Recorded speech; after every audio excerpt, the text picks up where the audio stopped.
We're going to dig right into the preemptive week one waiver wire, boys. Who are the best pickups of the year coming out of week one? We're getting in our Gray's Book Sports Almanac from Back to the Future. We're getting in the DeLorean, making sure the flux capacitor is ready to go.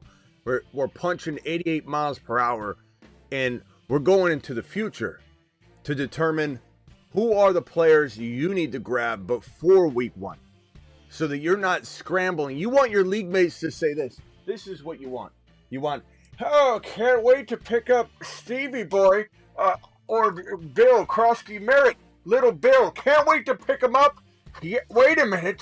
How come this guy's already got him on his roster? He must watch thefantasyfootballshow.com, or The Fantasy Football Show on YouTube, and be subscribed to thefantasyfootballshow.com. This is crazy. This is crazy. I can't... Live from the fantasyfootballshow.com studios. It's the Fantasy Football Show. Live! Monday through Friday, 8 p.m. Eastern. Smitty is also live whenever news breaks. Whenever news breaks, we're live, and we're here to talk a whole bunch of ball, but preemptive week one waiver wire ball, because that's really where sometimes championships are won. And if we take it to the board right now, and we look at the RBs, you know, what we did here, the recipe was ADP had to be past 200 overall on Underdog, promo code Smitty, where you can get your first deposit match 50% all the way up to $1,000 using code Smitty. Let me drop that link here. And I don't think it's a bad idea to draft tonight. We'll see if we can squeeze one in. But right now we're here to talk waiver wire. And as we pull up the waiver board and we look at the RBs, the qualifier was that you were going around 200 or later. Croskey-merritt fits the bill. Some of these guys might have been like 198 or 197. Croskey-merritt has about a 200 ADP. This is a monster in the making, potentially in Washington. Brian Robinson Jr. still there. Eckler. This is one of those things where you might not see it unravel in week one even. This could be one of the best pickups of the year in week 3, week 4, week 5. It could be week 1. Injury could strike, or maybe we're unaware of the belief they have in this kid and he gets half the workload and then he's the top pickup of the week.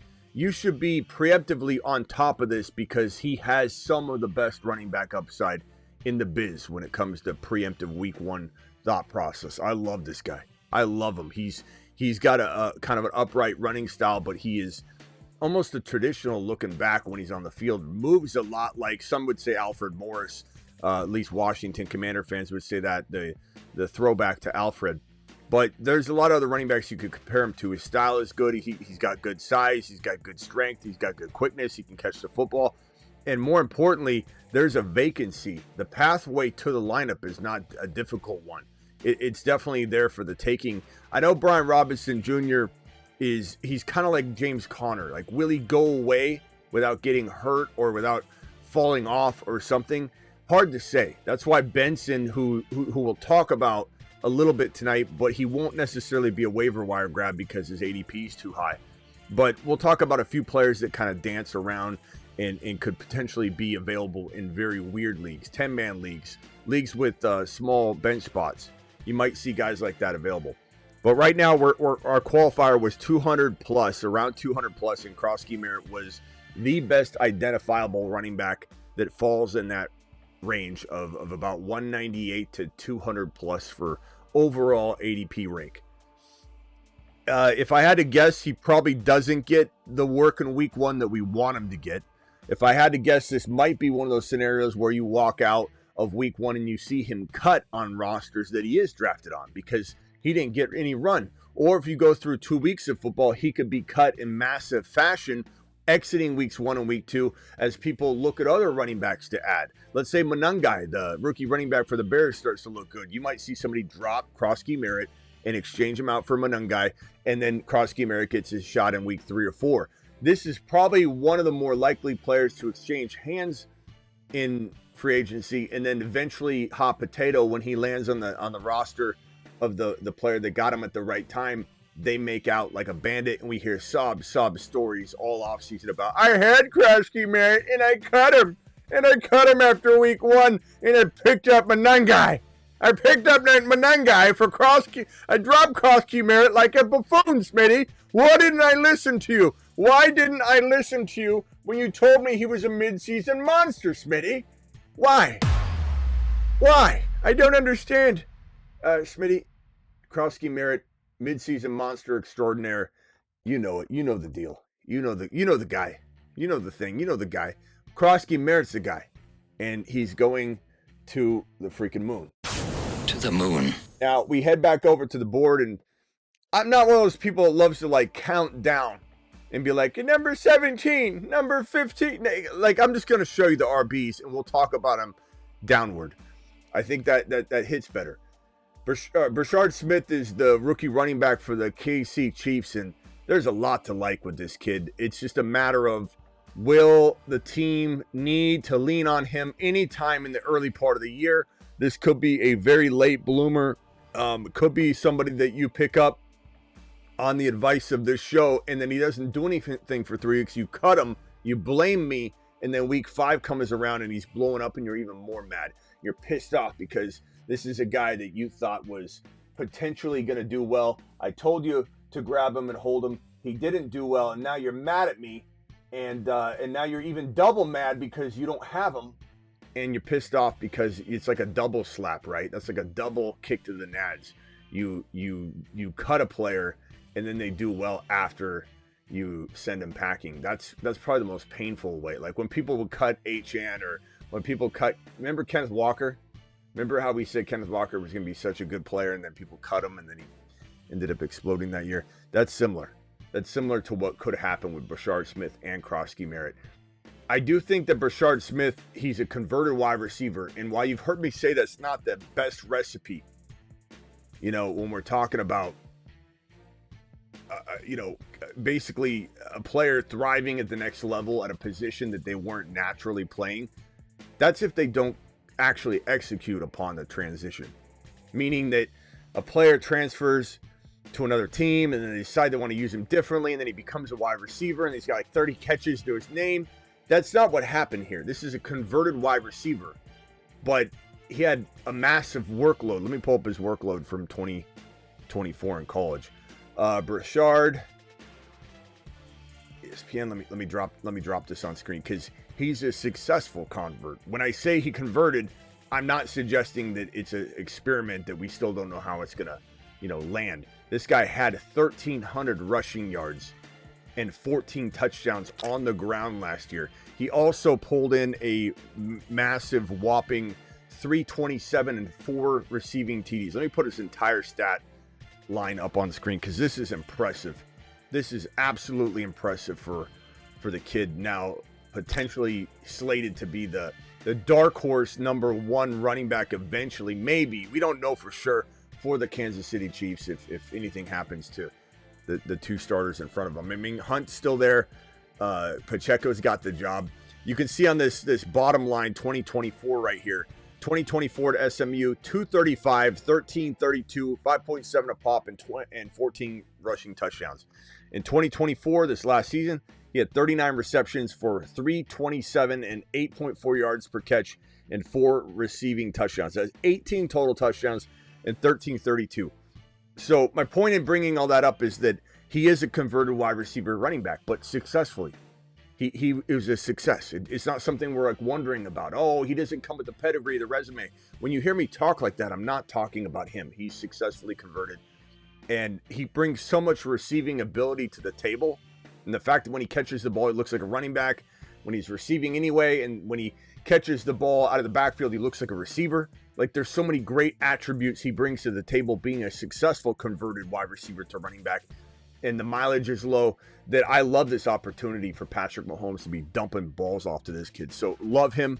Very, very good prospect walking into 2025 preemptive week 1 waiver wire conversations. Keaton Mitchell is a kid that's going to really, really, really, I think, become valuable at some point this year. All 3 of the guys we're talking about right now, every single one of them. Keaton Mitchell, Bashard Smith, Croskey-Merritt, these are all players that may not pop in week 1. This is almost a preemptive week 3 or 4 waiver wire show so far. But you have to be on your toes. You have to be astute about it. You have to be patient in some cases. And Keaton Mitchell, they're so excited about what this kid's bringing to the table. And if you remember back his rookie year, Achane and Keaton Mitchell were almost identical in terms of excitement, and we didn't know the excitement of the unknown of these little backs that can take it house at any moment. And while Achane was busy setting a NFL record in yards per carry, 7.8 his rookie year, with a qualifier of over 100 carries, was number 1 in NFL history in yards per carry, 7.8 a pop. This guy didn't qualify for carries because he got injured pretty early on, but he was above 8 yards per carry.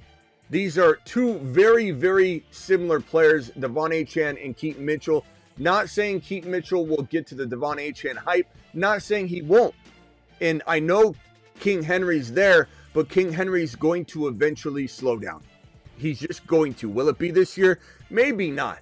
Maybe not. But will they ease this guy into getting work that Hill was getting? And maybe he catches 45 balls this year, even in a reserve role, and gets enough carries to get 400 yards. Maybe he has 900 or 800 or 750 total yards, 6 touchdowns, 43 receptions, and some sort of string of games where he's super useful.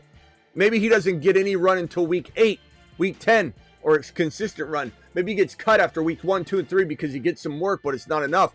And then he becomes the guy everybody picks back up. Sloppy seconds. This guy goes in and wins you a league in weeks 10 on because Derrick Henry gets hurt or slows down after week 9. This is an amazing prospect. Make sure you're all over this one, because if he gets in there, he's going to be exciting. And we've heard from his coaching staff already that they want him to be involved this year heavily, no matter what. So get excited for that. Preemptive waiver wire show underway here. Dylan Samson commanding a lot of the receiving work, and your boy told you about this. I warned everyone. I'm not saying that I don't like Quinshon Judkins. I like him, but I ranked Dylan Samson higher pre-NFL draft, and I still believe he's the better running back. I just can't do anything about the pecking order at this moment in time. Nobody can. The only thing we can do is sit back and watch this thing unfold. And if you've got Dylan Samson shares, you're just hoping he gets a crack at a lot of the early down work. Not saying we wish injury upon anybody. Again, I like Judkins, and I have him in a number of best ball drafts. I draft Judkins all the time at the right ADP, but I draft this man more. And it's kind of that standalone home run hitting ability. When they drafted Samson, everybody thought Judkins was in the best spot known to man. We kind of wanted Genty maybe in either Cleveland, Las Vegas. There's a lot of good spots for Genty because Cleveland is a pretty damn good landing spot. And when Quinshon Judkins landed in Cleveland, we all got excited that there was a legitimate, really good prospect from the 2025 running back class landing in a spot. And what does Samson do? He steps all over it. He rains on the parade. He comes in and they draft him too. And he's one of the most exciting running backs in the entire draft class. This guy was ranking like 4 or 5 for me out of all the RBs. I had him ahead of Judkins. I still think he's better. He reminds me of in a way, a Kenneth Walker, in the way that he navigates space and how he jump cuts and could stop on a dime and kind of slither around and find 4 or 5, 6 extra yards that most running backs would be taken down. I love this kid. I love him. And I think that if Dylan Samson gets a shot, he could be league winning. And he's already, when they drafted him, they said the sky's the limit for his receiving capabilities. And they're going to use him a ton as a receiver. And then it's like, okay, now Quinshon Judkins becomes like Caleb Johnson in Pittsburgh, one-dimensional. You got Jaylen Warren in Pittsburgh and a running back by committee mentality in Arthur Smith in Pittsburgh. You've got Quinshon Judkins sharing a role with a player that we deemed as one of the best receiving backs in this draft class and one of the better running backs in the draft class. One I ranked higher than Judkins overall, and he's landing there. I think this is the crafty runner to own if you're doing a standalone stash type of thing. And he goes in the 200s. You can make him your last best ball, running back 6 or 5, depending on how you build. He's a fantastic player. I love him, and this is a crafty spot. It's a cloudy spot, It's not a guarantee. Would I wanted him to go somewhere to start? Absolutely. But at least there's a path here for him to carve out tons of receiving work. And if Judkins gets injured or can't hold up or whatever the case may be, Samson could quietly step in, take it to the moon, and they never look back. He's such a good running back that, yes, if he took over, he would not relinquish their job if he was effective. They wouldn't just be like, oh, we're going to give it back to Judkins. They might be like, look, Judkins can get some work, but Samson's a baller. He's a straight-up savage, and you need to make sure you have him on your teams if available. Taj Brooks is the backup in Cincinnati. There's a lot to like here. He's a very good player. Chase Brown's the man, so he's more of a cuff, a home run cuff. He's kind of like last year, everybody grabbing Corum. You might never use him, but it's an important cuff. It's that kind of player, and he's got a lot of swing if he does get in there. Manungai, the rookie running back from Chicago, there's been some good and bad reports coming out of Chicago. He's been looking sluggish in some video clips I've even seen, and then he's looked okay, and there's some good reports, so keep an eye on him. He definitely could climb up the rankings, but he won't be like week 1 starter unless something crazy happens in the coming weeks and months. Jarquez Hunter is going to eventually be the backup in LAR. Don't think for a second that this isn't cloudy, though. Don't think that Corum hasn't earned the backup role for now. And you almost have to think of this like a perspective of, okay, Kyron's going to come out and be a monster, right? Kyron's going to be the man. And you got to ask yourself, at what point might Kyron break down? Now, hopefully Kyron doesn't break down at all. But if he was to break down, it would probably be mid-season or later. After he takes tons of work, he's had tons of carries. I think Kyron stays healthy. But if he was to miss even 2 or 3 or 4 games, let's say, it's probably going to be closer to week 8 or week 8 and beyond than it's going to be weeks 1 through 7, although freak injuries can happen. So you got to ask yourself, what's going to happen? When you need a player to come in for Kyron on that Rams roster, will Hunter have taken over the backup role? Or do you want the guy that week 1's the backup that will never be used, and then Jarquez Hunter ends up getting in there? You got to think about this ahead of the curve. And I think eventually Jarquez Hunter not only takes the job from Corum, he takes his mom out past midnight, doesn't bring her back till 2 a.m., and he takes his locker, his lunch money, and his job. This guy is a monster. Corum doesn't even hold a candle to this guy. This is a beast right here. I love Jarquez Hunter. Now Kyron's an even bigger beast and monster, cemented into the role. McVay's about to land in the organization, about to land a long-term deal with Kyron. So Kyron's dynasty value will take an uptick here very soon. His redraft value will get a little bit of a bump as people start to say, well, the team believes in him. The team's going to give him a $35 to $39 million contract, which is what it's going to be. Then it's like, damn, Doubting Donnie's going to probably circle back and say maybe Kyron will be okay for a couple years. But if Kyron misses time, this is the guy. This is the guy. You can draft the backup now, Corum, or you can draft the eventual backup when you're going to need him in Jarquez Hunter, who has tremendous upside in appeal. We got DJ Giddens. As much as I like Giddens, and I do, and I think JT's very injury prone, this rookie running back in Indy is going to be running behind a bad offensive line if he gets in there. But, could he start games? I do think he'll start games this year. So he's worth monitoring or grabbing. Sean Tucker, I believe, is the backup to Bucky Irving. You're going to hear a lot of Rashad White owners go, What about Rashad White? I don't understand what's happening here. What is he? Wait, what? What are you talking about? Look, I've explained this over and over and over. The running back that appears to be number 2 in an offense, especially when they're a pass catcher of sorts, not that Bucky's not going to catch a tremendous amount of footballs, maybe to the tune of a top 5, 6, 7 pass catching running back in the league, but there's a lot to go around. Rashad White will be used. When the starter goes down, that running back that's also in the lineup a lot isn't necessarily shifting over to start. That runner sometimes, in the case of Rashad White, stays exactly where they are in their change of pace role. And when the starter goes down, the third string running back is oftentimes the one groomed to take over the grunt work between the tackles. Rashad White would be leaned on more if Bucky ever got banged up. But Tucker's, in my opinion, the more likely running back to come in and get the starter work.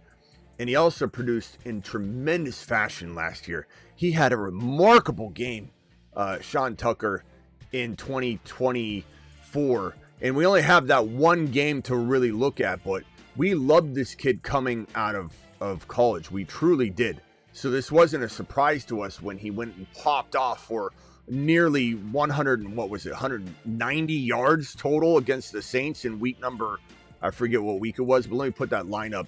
It was such a just monster game for the kid. Sean Tucker proving exactly who we thought he was. The between the tackle reaction and roll is what we were looking at, not the Rachaad White change of pace guy. Against the Saints on 10-13 in October, 51-27 win for the Tampa Bay Buccaneers. The kid ran the ball 14 times for 136 and 9.7 a pop and a rushing touchdown. He also had a long of 36. He had 3 receptions on 3 targets for 56 yards and a touchdown.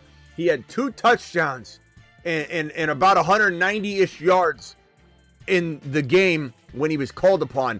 That is starter material, and they know that. They know that. They believe in him. Sean Tucker's the cuff. He is the cuff. There's no question in my mind that I want him and not Rachaad White if something happens. Not saying Rachaad White wouldn't increase a little bit in value if something happened, but Bucky's going to the moon anyway. Jordan James is the rookie running back drafted by the Niners. You got to cuff him to Garendo.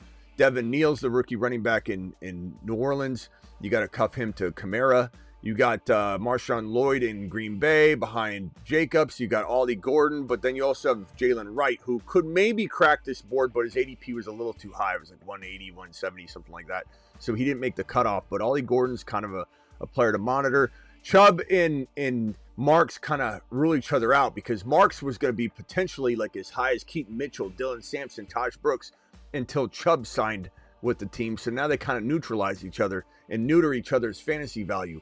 But those are the RBs. I love all these guys. You can make arguments that we rise one up higher than the other, just by having a conversation. But the running backs are a phenomenal list. We head over to the wide receivers.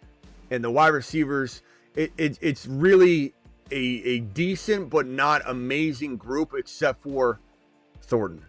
Thornton is a player, and we talk about him all the time on this channel. He is a player that has a tough situation, but if he conquers it, he could be a superstar. And it isn't going to be a walk in the park. It's not as though he goes into a lot of people like to say, oh, could it be a Puka Nacua, Smitty? Could it be BTJ? He's not walking into volume. You got Geno Smith as the quarterback in LV. You got Jacoby Myers as the wide receiver 1. They drafted Jack Besh that they assume they're going to use ahead of him. And then on top of that, you've got Brock Bowers commanding a majority of everything. You got Michael Mayer on the other side that could definitely get an uptick in work this year as well. And you got Ashton Genty. The entire offense will be centered around him, and they're going to throw the ball to him at least to the tune of like 55, 60, 70 receptions, somewhere in that big wide range. Who knows? So the pathway for him in a Geno Smith Raiders lean on Genty and Bowers attack isn't really evident. But his talent is so big and massive. This kid Thornton, this rookie wide receiver that's 6'5", runs a 4.3 40, and has tremendous hands and ability to replicate what Pete Carroll wanted and saw in DK Metcalf. Pete Carroll wants that same thing here with Thornton Jr., who is really very close to being the next Marquise Callaway or the next, Puka Nacua type breakout player. It's in between. There's no real way to see this thing coming fully because so much has to happen. But let me tell you this, if we're going to talk about all these cards getting, dealt a certain way and he has to have a certain hand in order to exceed. I've never been a big Jacoby Myers believer. Jack Besh is interesting, but he's never somebody I've been all over the entire offseason. It's kind of like I like his landing spot. I'm talking myself into some things with Jack Besh, or was coming out of the draft. But Thornton is so talented that he could literally rip the job out of the hands of both Jacoby Myers and Jack Besh with one hand tied behind his back. And if he does that, I'm not saying that the team will allow it to happen. I don't coach. I wish I coached this team. I can't control certain things. It has to happen for him to be consistent. You could have him in best ball. He pops off a couple spike weeks, gets you 150 and 1, doesn't do anything for 4 weeks, gets you another 140 and a touch. He could do that in best ball for you. So he's kind of an attractive last, round or two pick. And really, he's climbing higher than that now. You almost have to get him around 15 instead of around 16, 17, or 18 if you want to make sure you're going to get him, because people will reach ahead of his ADP, especially people that watch this channel. So if you think, oh, I'm going to count my ADP spots, I'm going to get him around 17, you'll see him go randomly at 15 or 16. So you kind of got to take him where you can get him. But the thing is, you got to understand that this pathway is there because Jacoby Myers is a Pittman Jr. Jacoby Myers can't hold this guy's jockstrap if the team allows that to play out that way. I just can't guarantee they will, but he could easily take the number one job. Now, if you back up and say Bowers, Genty, is there enough room for Thornton to win a league as the number one wide receiver, not 2 or 3 in this offense? If he grabs the number one wide receiver spot, could Thornton Jr. be a league winner? The answer is an astounding yes. You've just been Smitty approved.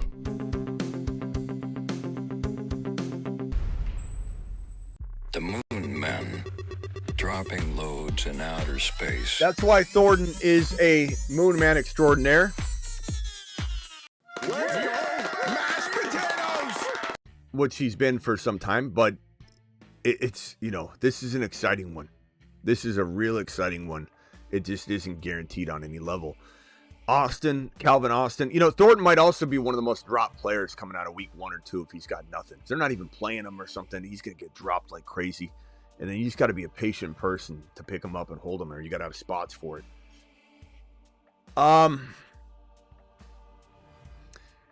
Calvin Austin, I've said this on the show for months and months. I believe he's capable of being the team's number 2. I like him a lot. Keenan Allen is going to find a team eventually. A lot of people think he's going to go to I think he's going to go to the Chargers, because when Najee Harris was signed, there was photos of Keenan Allen at the facility at the same time, and obviously nothing materialized, but I do think he'll be eventually a Charger, or even if he isn't, he'll find a home and get some good work, at least to the tune of being well worth a 200 plus wide receiver value. Yoshi Voss, like him a lot. He added some weight and bulk. Someone's going to catch footballs, and Burton just can't keep things together. I don't think Jermaine Burton, the rookie from last year, I don't think he's going to be able to do it. So I'm going to bet on Yoshi Voss, who has the confidence of the staff, and he added the weight. I think he's going to be good. I've seen footage of him working out. He's really working hard trying to get that job. Cam Ward, let me make one point very, very clear. Cam Ward almost makes this list, which I gotta talk about it. Of course, he's going to get drafted in underdog drafts by round, 14, 15, 16. But his ADP is very, very, it's like 170, 180, I think, right now in underdog, which is just too close to not have a conversation about it. Because you might play in a league where it's 12 man, it's small benches, and people don't hoard quarterbacks. Some people never own 3 QBs because it's not optimal scoring like an underdog where you have 3 quarterbacks, and just having 3 quarterbacks gets you that optimal. You don't start your lineup. The highest scoring quarterback starts for you each week for you automatically. So having 3 quarterbacks, sometimes 4, is so advantageous because it gives you these potential big games. And if Mahomes has a bad game and you've got Ward on your bench and Ward has that 3 TD game, then you're dominating the quarterback scoring. In non-best ball, sometimes people hold 1 QB. It just depends on your league. He might be available in a lot of your drafts. And this is going to be head scratching to me because I almost could start him as my number 1. I think Cam Ward's going to have such a good rookie year. He will be borderline startable in 1 QB leagues. And I'm drafting him like clockwork on underdog. I venture to say this month coming up, the 2 players that will be above 50% exposure in my draft scorecard there for exposure. It's going to be, Ward's going to be up there in the top 5 or 6. Hunter, Harvey, Kyron, Mahomes, and Bo Nix. You're going to see those guys constantly getting drafted by me. And I double down like Donnie on these types of things over and over and over. I don't care about oversaturating my ownership percentage on certain players like some people will tell you in wishy-washy fashion. You should never have more than 13.65% ownership, Smitty, in a certain player because if they... I don't care. I know the risks involved if I oversaturate my teams with a certain player. But I also know that if I have 50% ownership of Ward and he's a top 7 or 8 quarterback or 9 quarterback, guess what I have? A bunch of teams that have a greater chance to win now, and I got a ton of them. And that's the way I roll. That's the way I operate. That's the way I rock and roll here on the Fantasy Football. Let him cook.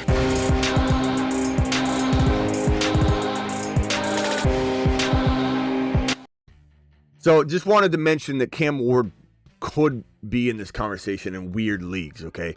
Now, the reason I even bring him up is A.O. Minor, the rookie wide receiver that they drafted, first of the rookie receivers that they have on the roster, they drafted him. A lot of upside. And Ridley's going to probably be the number 1, but if he fails, he's aging out, let's say, and we didn't expect it, or he just gets injured, or pulls up underdog on the facility and drafts with us, whatever the case may be, and gets suspended, then A.O. Minor is the lead dog to become the future wide receiver in this stable with a young upcoming rookie, and rookie QBs and rookie wide receivers will oftentimes mature together. And so usually we do see that rise together. It's like they're connected, they're holding hands and they rise up together. And I think A.O. Minor has a really good shot. But this other kid, Restrepo, was his college wide receiver that Cam Ward practically begged the team to go get, and Restrepo is really good too. So we've got to kind of monitor these two guys. One of them is going to become the 2, and one of the 2, whichever one becomes the 2, could very quickly become the 1 if things go awry with Ridley. And even if they don't, they're still worth waiver wire consideration, especially a preemptive show where we're talking 200 plus in the wide receiver category. Jalen Royals in KC, the rookie wide receiver, it's very crowded. Not only do you have Rice and Worthy and Kelsey catching footballs, and Noah Gray still there as well, and Hollywood Brown, you've got now, Royals is the next on the list. And Bashard Smith, if he gets in there, is catching a lot of balls because he's a converted wide receiver, as I mentioned earlier. But Royals fits the bill. His style of play is very much like Rashee Rice, and so they got him as like a pairing for Rice in case something goes awry. Then he can kind of get plugged in there and they can get some value out of him. I really like him long term. It's hard to see this be a good week 1 move. This might be more of a make sure you star him on your app and monitor the hell out of him and make sure you're the first to leap if something is moving around on the board in terms of the chess pieces and him getting in a position to help people. Tesla, same thing. I think, spike weeks and underdog will be good. You could draft him in round 18, round 17 as a wide receiver, your last wide receiver, because that spike week action where players start for you on underdog automatically, underdog promo code Smitty, they just get shoved right into your lineup for you.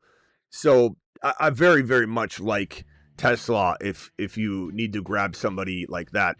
In non-best ball, it's hard to imagine rostering him unless you're cuffing him to St. Brown or to JMO. And then I don't mind it, but you have to have a big bench. If not, like Royals, just star him. Put a star next to him. You're going to monitor the hell out of him and make sure you're jumping if everybody else is looking for a wide receiver and he's starting to move up or something's going on, or one of the wide receivers is banged up in Detroit, or you sense something going on. Also, guys, I only see 45 thumbs up. I see 140, 130 to 150 of you popping in and out of here. And I've got 45 thumbs up. 45. Let's do something about those rookie numbers. We can pump those rookie numbers up real nicely. So if everybody watching is feeling like this show's helped them at all, can you do me that favor, please? In this super chat here, $2 hauler. Appreciate you all. First super chats of the evening. Get a standing ovation. Mashed potatoes! Appreciate you, my boy. This super chat is from John, I appreciate you. John says the following. He says 2.4 or Keon Coleman.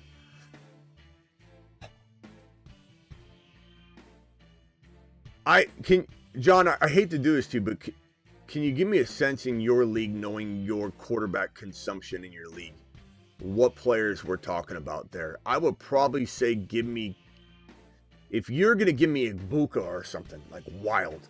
You know, RJ Harvey falls to 1.9 and 1 QB. I don't think you're going to get him to go from 1.9 to 2.4, but John, I don't know your league. If Buka or Harvey were there in a super flex for whatever reason, because you tell me everybody grabs quarterbacks or something, then I want to be making myself and you take laps from here until opening Sunday. But I'd say in a vacuum, I like Keon a little more, but it really does depend, my boy, on what you expect to be there. So it's a tough call. If you can drop that for me, I'd greatly appreciate it. Did we get those thumbs up a little bit? 67, it's not bad. We still got 140 of you in here and only 67 thumbs up. Think we could do better than that. But smash it if you can. Tesla, Horton. Torrey Horton's a nice wide receiver in Seattle. I think, if Cooper Kupp is cooked, which I think he is, this is waiting for Joe Milton to get in. My prediction is this. You remember when Josh Downs, let me put this up here and let's focus on Milroe for a second, because Milroe is a key component into Horton's value.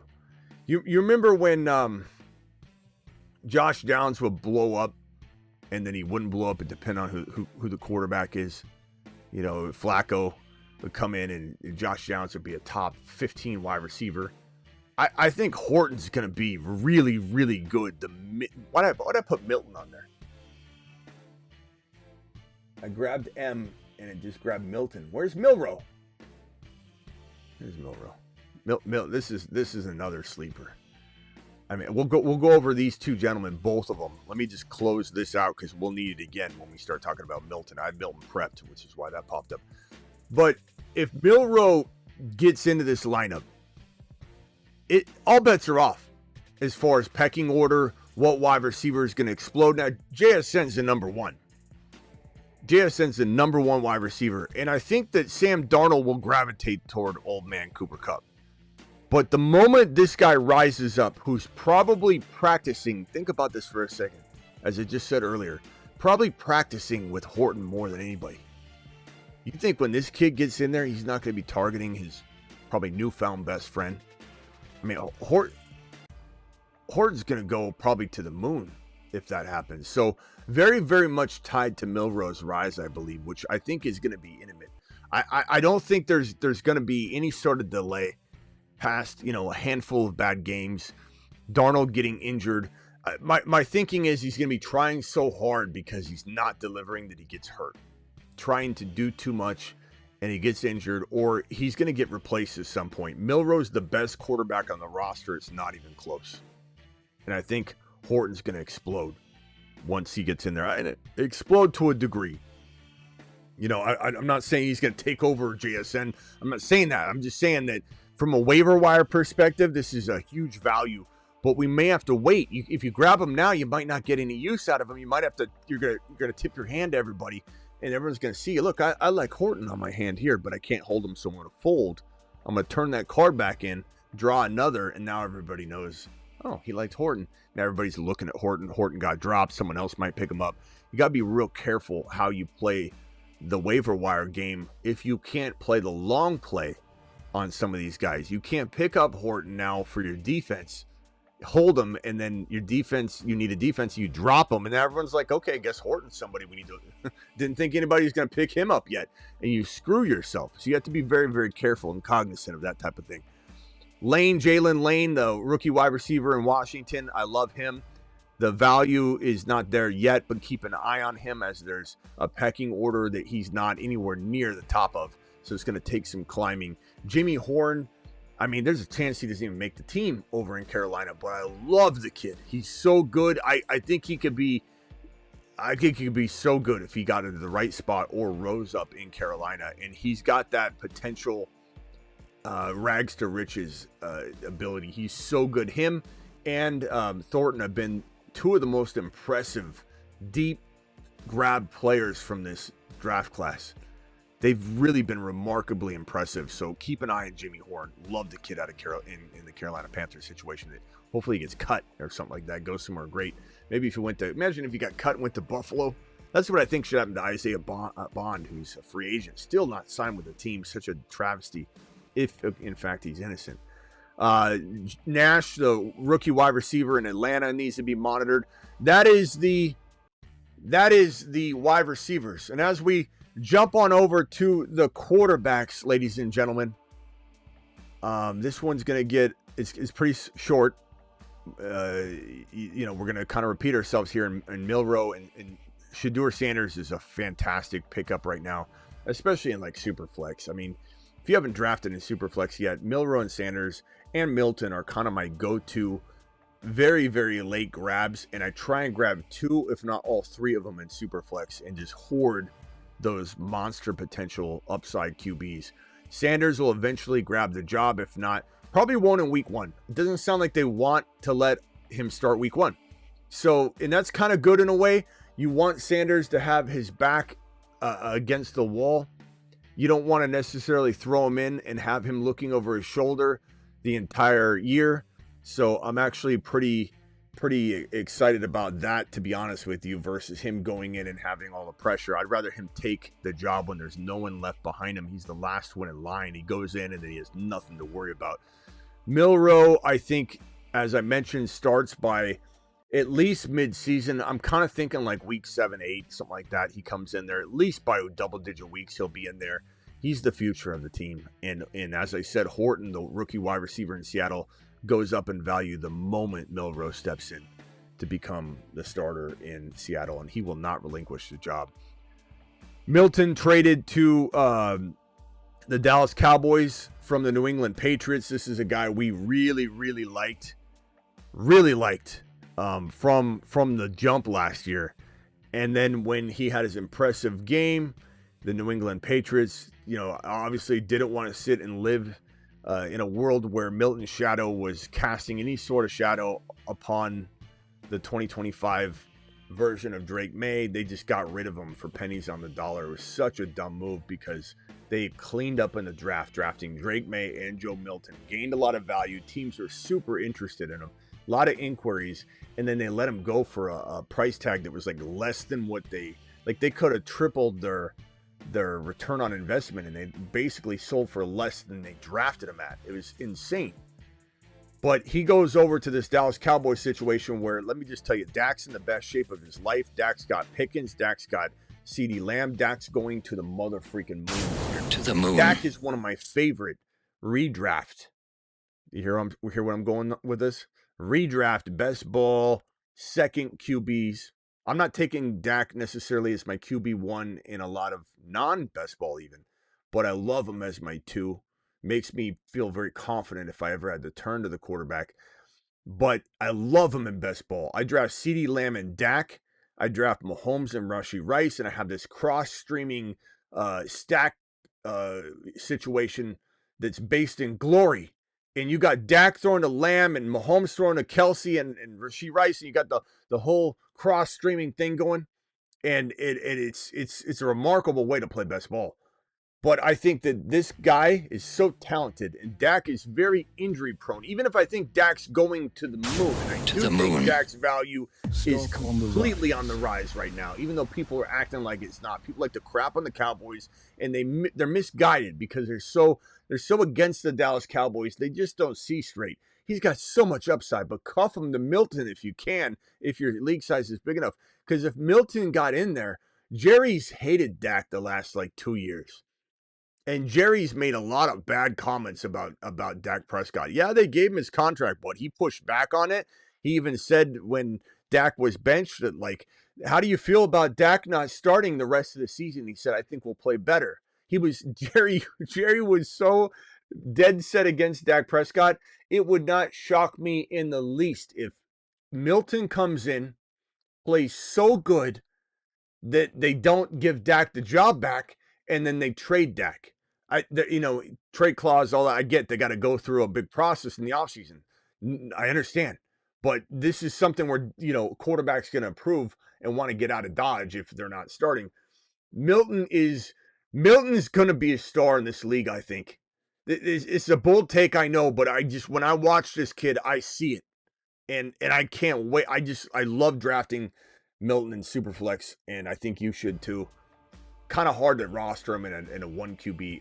So some of this advice is Superflex, some of it's not. Some of it's just hey, if you've got Dak, you might want to cuff, or if you have Dak, monitor the hell out of this guy. Or if you get screwed on your QB2 in a 1 QB league where people consume a lot of quarterback, then monitor Shedeur and Milton so that you can get a backup eventually. These are very deep calls for Superflex. Malik Willis in Green Bay. I do not believe in Jordan Love right now, and I don't know if he'll stay healthy. There's a lot of things like crossing my mind on this. Same thing with Goff. I'm really worried about Goff without Ben Johnson now. Hendon Hooker, keep an eye on. And Will Howard, Aaron Rodgers. These are 3 QBs that nobody should be like drafting in Superflex, but these might be saving graces for people once and if they get into a lineup and start because of injury. In all these cases, injury is not crazy to think about. Tight ends, ladies and gentlemen, this is kind of a short list. Gadsden's probably the most attractive tight end from a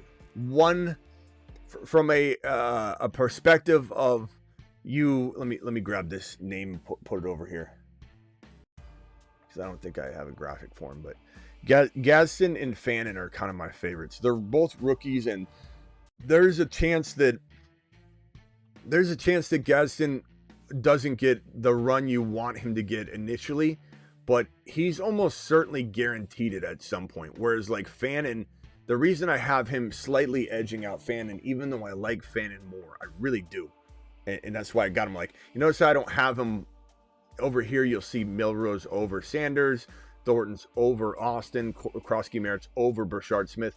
But I've got this little staggered thing over here. It's because I couldn't leave it alone. I thought, I can't put Fannin below Gadsden. But Gadsden's situation makes him rank slightly above, because there is a world where Fannin doesn't ever get used as a rookie. Gadsden, it's almost like a no-brainer. There's just no way he doesn't get tons of work at some point this year, and he becomes potentially, I don't want to say superstar tight end, but he's got the upside for it. We've talked a little bit about it. I know Travis is high on him too. Travis has talked about him before. Very, very nice situation. Probably one of the nicer situations of all these rookie tight ends. Now, I believe that Fannin Jr. could end up being in a very nice situation as well. But he walks into one where Fannin's got, Njoku in front of him. And Njoku's not losing his job to Fannin. He just might get injured.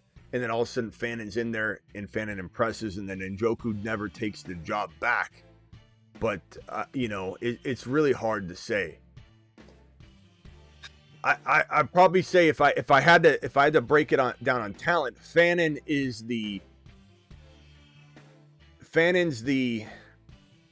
how do I put this? He's capable of being a wide receiver. He's capable of being a tight end that gets you like Jimmy. He could be Jimmy Graham.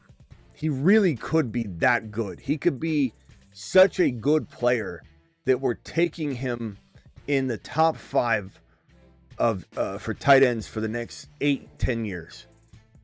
He almost had the triple crown last year in college football out of wide receivers and tight ends.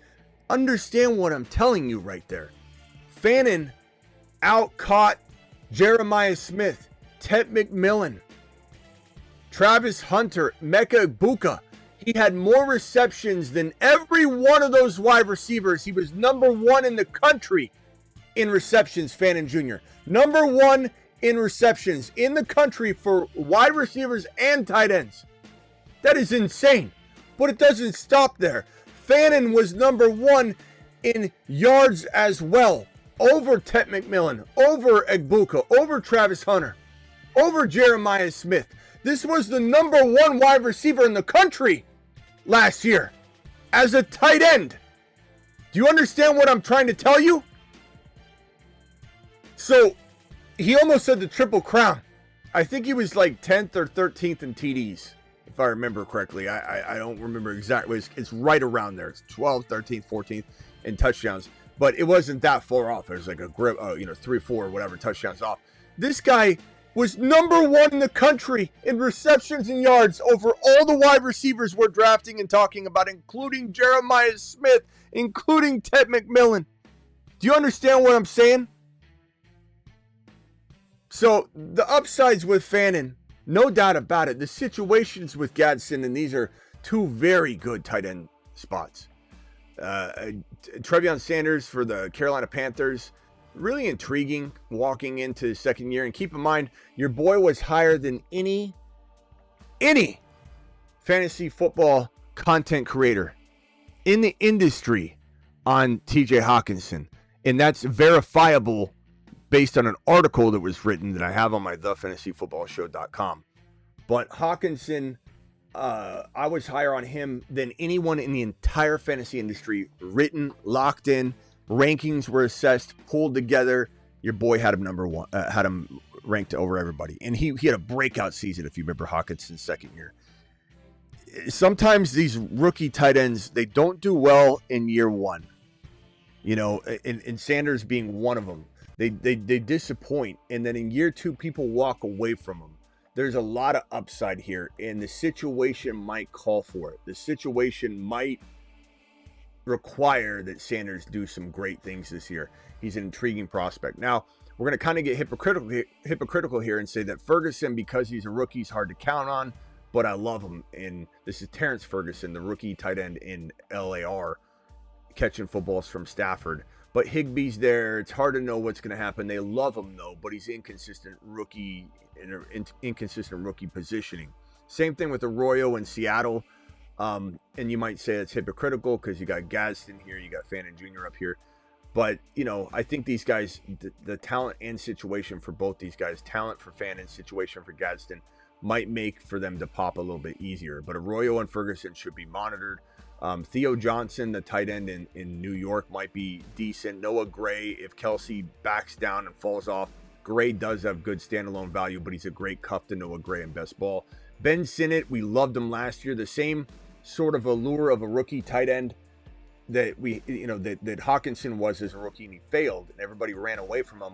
We might see that effect here. Sinnott was kind of highly touted as a rookie, at least a lot on our channel. And he didn't get a shot because Ertz surprisingly stayed healthy all year.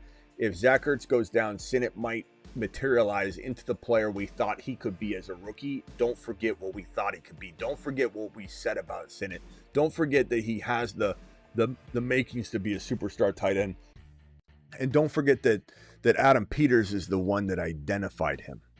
Don't forget that Adam Peters is the one that identified George Kittle. Adam Peters identified George Kittle, identified Brock Purdy. This is the scout, the assistant GM in San Francisco for so many years, finding all that amazing talent in the defense too.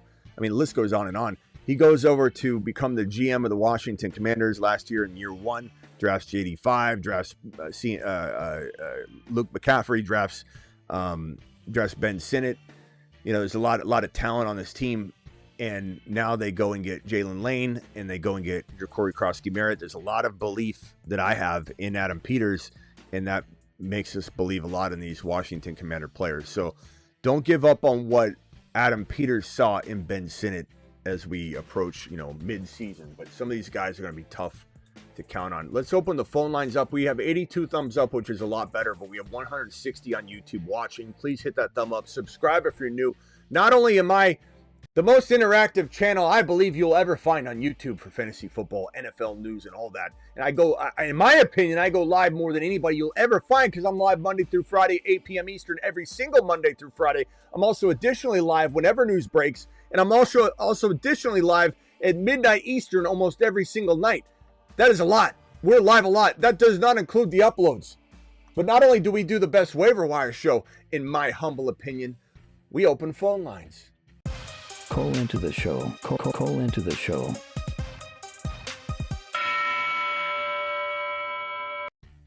We open phone lines, and on top of that, you know, that deserves a thumb up, right? But it deserves a subscribe. If you just found us, you have no other place you need to go. You're going to get so much content here, so many live streams per day. This is the only place you can go. Phone line's open. Dial in, dial in, dial in. I don't have the phone line open. I apologize. Okay, phone line's open now. I apologize. Dial in now. Call into the show. Call into the show. All right. Phone line's open. Hit it. Do it live. Fannin Jr., man. He's such a monster. He really is. I really hope they know what they're doing over there in Cleveland. I mean, they don't. We know they don't. But they got Fannin Jr. and they've got Shedeur, and I don't know that they know they have them. I think somebody sat on the wrong button and drafted both of them, and they really, because I don't give them credit. How could this team know how good they are? And if they do, they don't use them. They really don't know they're that good. You know, just like when you say, well, Tom Brady was drafted by New England. Did New England really? I mean, give them credit. They drafted him, but I don't think anybody knew how good he was going to be. I think that sometimes teams, you know, they see something, but do they really? I don't want to give Cleveland credit for drafting Shedeur because they waited so long. They almost lost him, and they drafted another quarterback ahead of him, Gabriel, that's trash. And you could have drafted another player to surround Shedeur with versus just grab another trash quarterback. It was stupid. Pittman played through a back fracture last year. He will bounce back. I don't think so, John. Pittman's okay, but Pittman's never been a number one wide receiver. Should never have been asked to be a number one wide receiver, and he'll never be a team's number one wide receiver. Pittman Jr. is a glorified wide receiver too that's asked to do too much. And I just don't see him ever, materializing as that superstar that so many people wanted him to be. It's like Deontay Johnson. You know what I'm saying? Anyway. Dial into the show.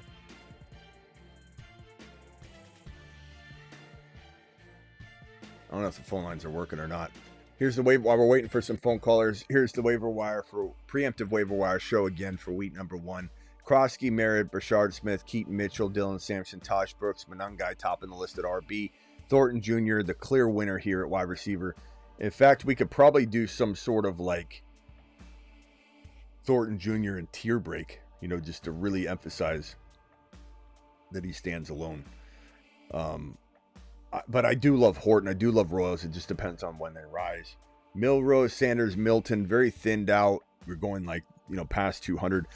I think if we were to go a little deeper or a little less deep on the QB front, because I don't think we have to use the same cutoff on ADP for quarterbacks. Like 200 seems a little sharp. So if we go into the rankings and I look at maybe something a little higher, let's see if we can identify a couple other QBs and toss them on here. Because looking at that, I think I might have cut it off too quickly. So if we go from Milton up, Milroe, Milton, it is Cam Ward. He was the next one. Cam Ward is going 165, 175, somewhere in that territory, and has QB 26. So really, I think the cutoff, I think I did get it right. You got AR5 potentially might be in the mix. AR5 could be a guy that you could grab. But, is he some sort of like Aaron Rodgers, Will Howard, Aaron Rodgers could be interesting, but is what it is. Hit me with any questions, super chats, phone calls. I think we got one more super chat, or did I answer this one already? There's a Keon Coleman question. John, did you end up telling me who you thought would get drafted? You said, I think Warren is slow, says John. John, I don't know if you gave me any names that you think you could get from that 2.4. If you have a couple names, throw them at me and I'll try and help you out. Also, we can jump into we haven't done one of these in a while. How about can we create a private underdog draft? We haven't done one of those in a while. So let me go to the lobby real quickly. Let me go to NFL. Am I even able to do this? Let's see. If I go to the $3 12-person draft, can I create a draft? I don't think you can create a draft anymore. Man, that blows. I thought you could. Yeah, they must have took that feature away. I don't know if we're going to draft tonight. I think I'm a little exhausted tonight to do a draft, but I would love to hear what your teams look like. Use code Smitty to jump into a draft. Underdog promo code Smitty. They'll match your first deposit 50% all the way up to $1,000. But we'll draft tomorrow. Don't worry. We pretty much draft most nights. I just don't feel like drafting tonight. I'm sorry. I don't think they do private drafts anymore. At least the way that I used to create them. It doesn't look like you can. You go into a 12-person draft, you usually could see a create draft button, and I can't. It's no longer there. So I think it's gone. But Underdog promo code Smitty if you guys want to jump into a draft. I would be happy to draft with you guys another night, just not tonight. Tomorrow night we will. Tomorrow night we'll draft. Also tomorrow at another reason I'm probably calling it a little early tonight. Tomorrow at 11, 12, 2 p.m. Eastern, I'll be live broadcasting. I don't know how I'm going to do it yet, but you guys remember last year, the Scott Fish Bowl? I was live in Vegas. I want to be live at a local pub doing a Scott Fish Bowl live event. So if anybody's in Arizona, DM me on Instagram, and I can tell you where to meet. So the Fantasy Football Show on Instagram, DM me on Instagram, or send me probably even better yet. This would be easier actually. Email me through thefantasyfootballshow.com contact form. Email me through the contact form. Just go to thefantasyfootballshow.com, scroll to the bottom, click the contact link, and contact me and let me know, and I'll tell you where I'm going to be tomorrow in Arizona, in Phoenix. I'll be doing a sort of like hangout event with you guys if you want. I know a handful of people from an Arizona chat group that I have are gonna meet up, but I'll be drafting live, and I'm gonna live stream the Scott Fish Bowl draft. I've got the number 3 pick, and so would love to see some of you guys there. I think Fake Ziggy's gonna be there, so Fake Ziggy will be there. A handful of others will be there. 2 p.m. Eastern, live tomorrow. I'll be drafting the Scott Fish Bowl draft that I'm in, the live event. So it'll be a good time. DJ, you're live. What's going on, Smitty? I've heard about that Scott Fish Bowl. I'll have to Google and see what it's all about. I don't take a lot of time explaining it, but it's basically just thing. Yeah, it's basically just a guy started a charity league called the Scott Fish Bowl. Scott Fish started it, and and then it's like had a couple strategy. Yeah, it's always it's always a. But listen, your list, Thornton. Yeah, I can definitely see that size, speed. If nothing else, you can send him over the top. I don't know how he is with route runnings, but I don't profess to be a wide receiver aficionado. You know what I mean? But at the very least, at his size and speed, he can definitely take the top off. Which, like you said, right? The DK Metcalf role at minimum. And then with Horton, I like Horton. MVS is, I think, the only person he has to jump on that wide receiver room to get on the field fairly quickly. And we know Cup is Cup. He's a pro. But, yeah, I see him getting on the field sooner than later. Yeah, Horton's going to be good right away. But when Milroe gets in is when Horton's going to really take a big step forward. Horton, the rookie wide receiver in Seattle. Because he's going to be training with Milroe. I mean, this is going to be a second string, bond that they're going to have essentially, and not only that, rookie camp and all that. So they're coming up together, and that oftentimes builds that great rapport. So if Horton is a future wide receiver 2 on this team, then he's gonna really thrive when Milroe gets in there. Now Darnold might connect with him too. I'm not saying he goes away just when Darnold's in there or doesn't ever rise up, but I just think this is going to be the inverse of Josh Downs' rise and decline, where it's like when Flacco or whatever went in there, it's like blew up, and then when he go out, he vanished into a pumpkin. I think it's going to be the inverse of that. I think Horton's going to shine when Milroe's in there because they're going to know each other. It's going to be great.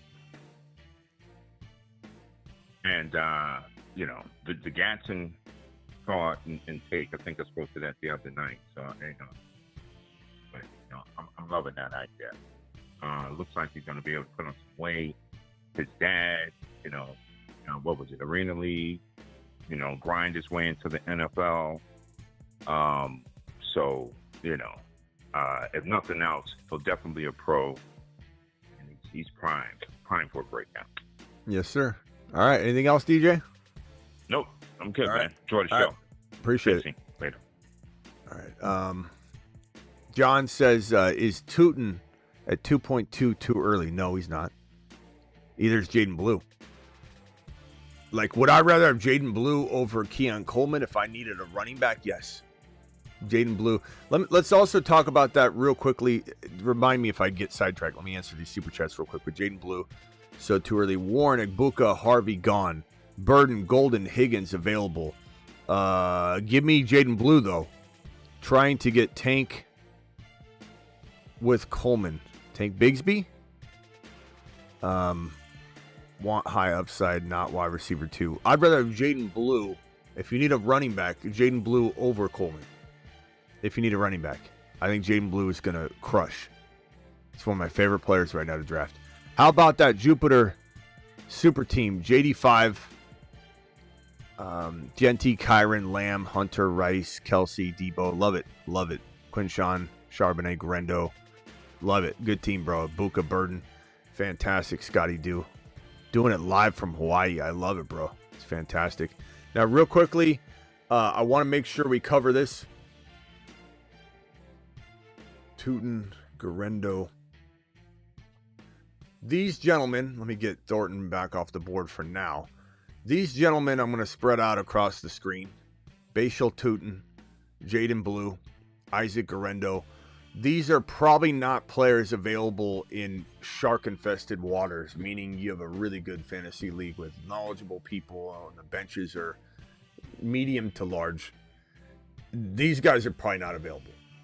You can't hit the waiver wire and see Jaden Blue sitting there, Tootin sitting there, Grendo. But if for any reason you check your waiver wire tonight, and I did not include them on this list because they have such higher ADPs than 195, 200, understand that they'd all get slotted at the very, very top. Garendo, Blue, and Tootin would go 1, 2, 3. I don't even know which order. Right now I'm feeling like Blue, but all three would be the number 1, number 2, and number 3 overall picks for me. Preemptive waiver wire. Wouldn't even hesitate to tell you to race out there, drop your kicker or defense immediately so you don't even waste a second and just pick them up and then decide what to do later.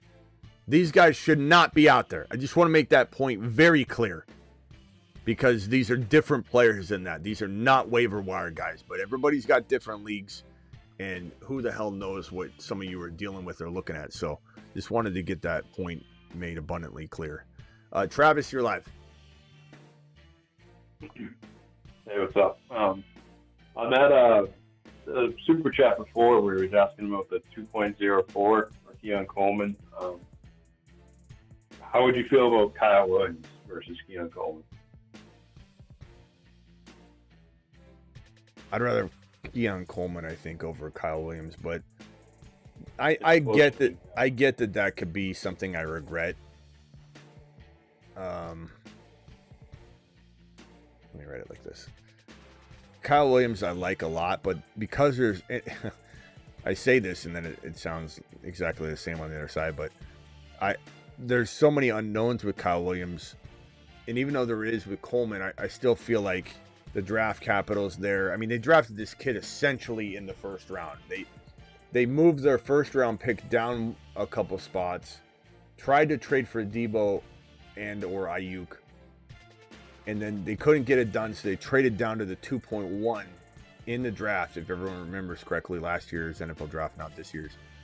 And then they waited all night. And I believe, I have it on, I don't want to say good authority, most of this comes from my gut, but I believe the Niners and the Bills were working on a Debo deal.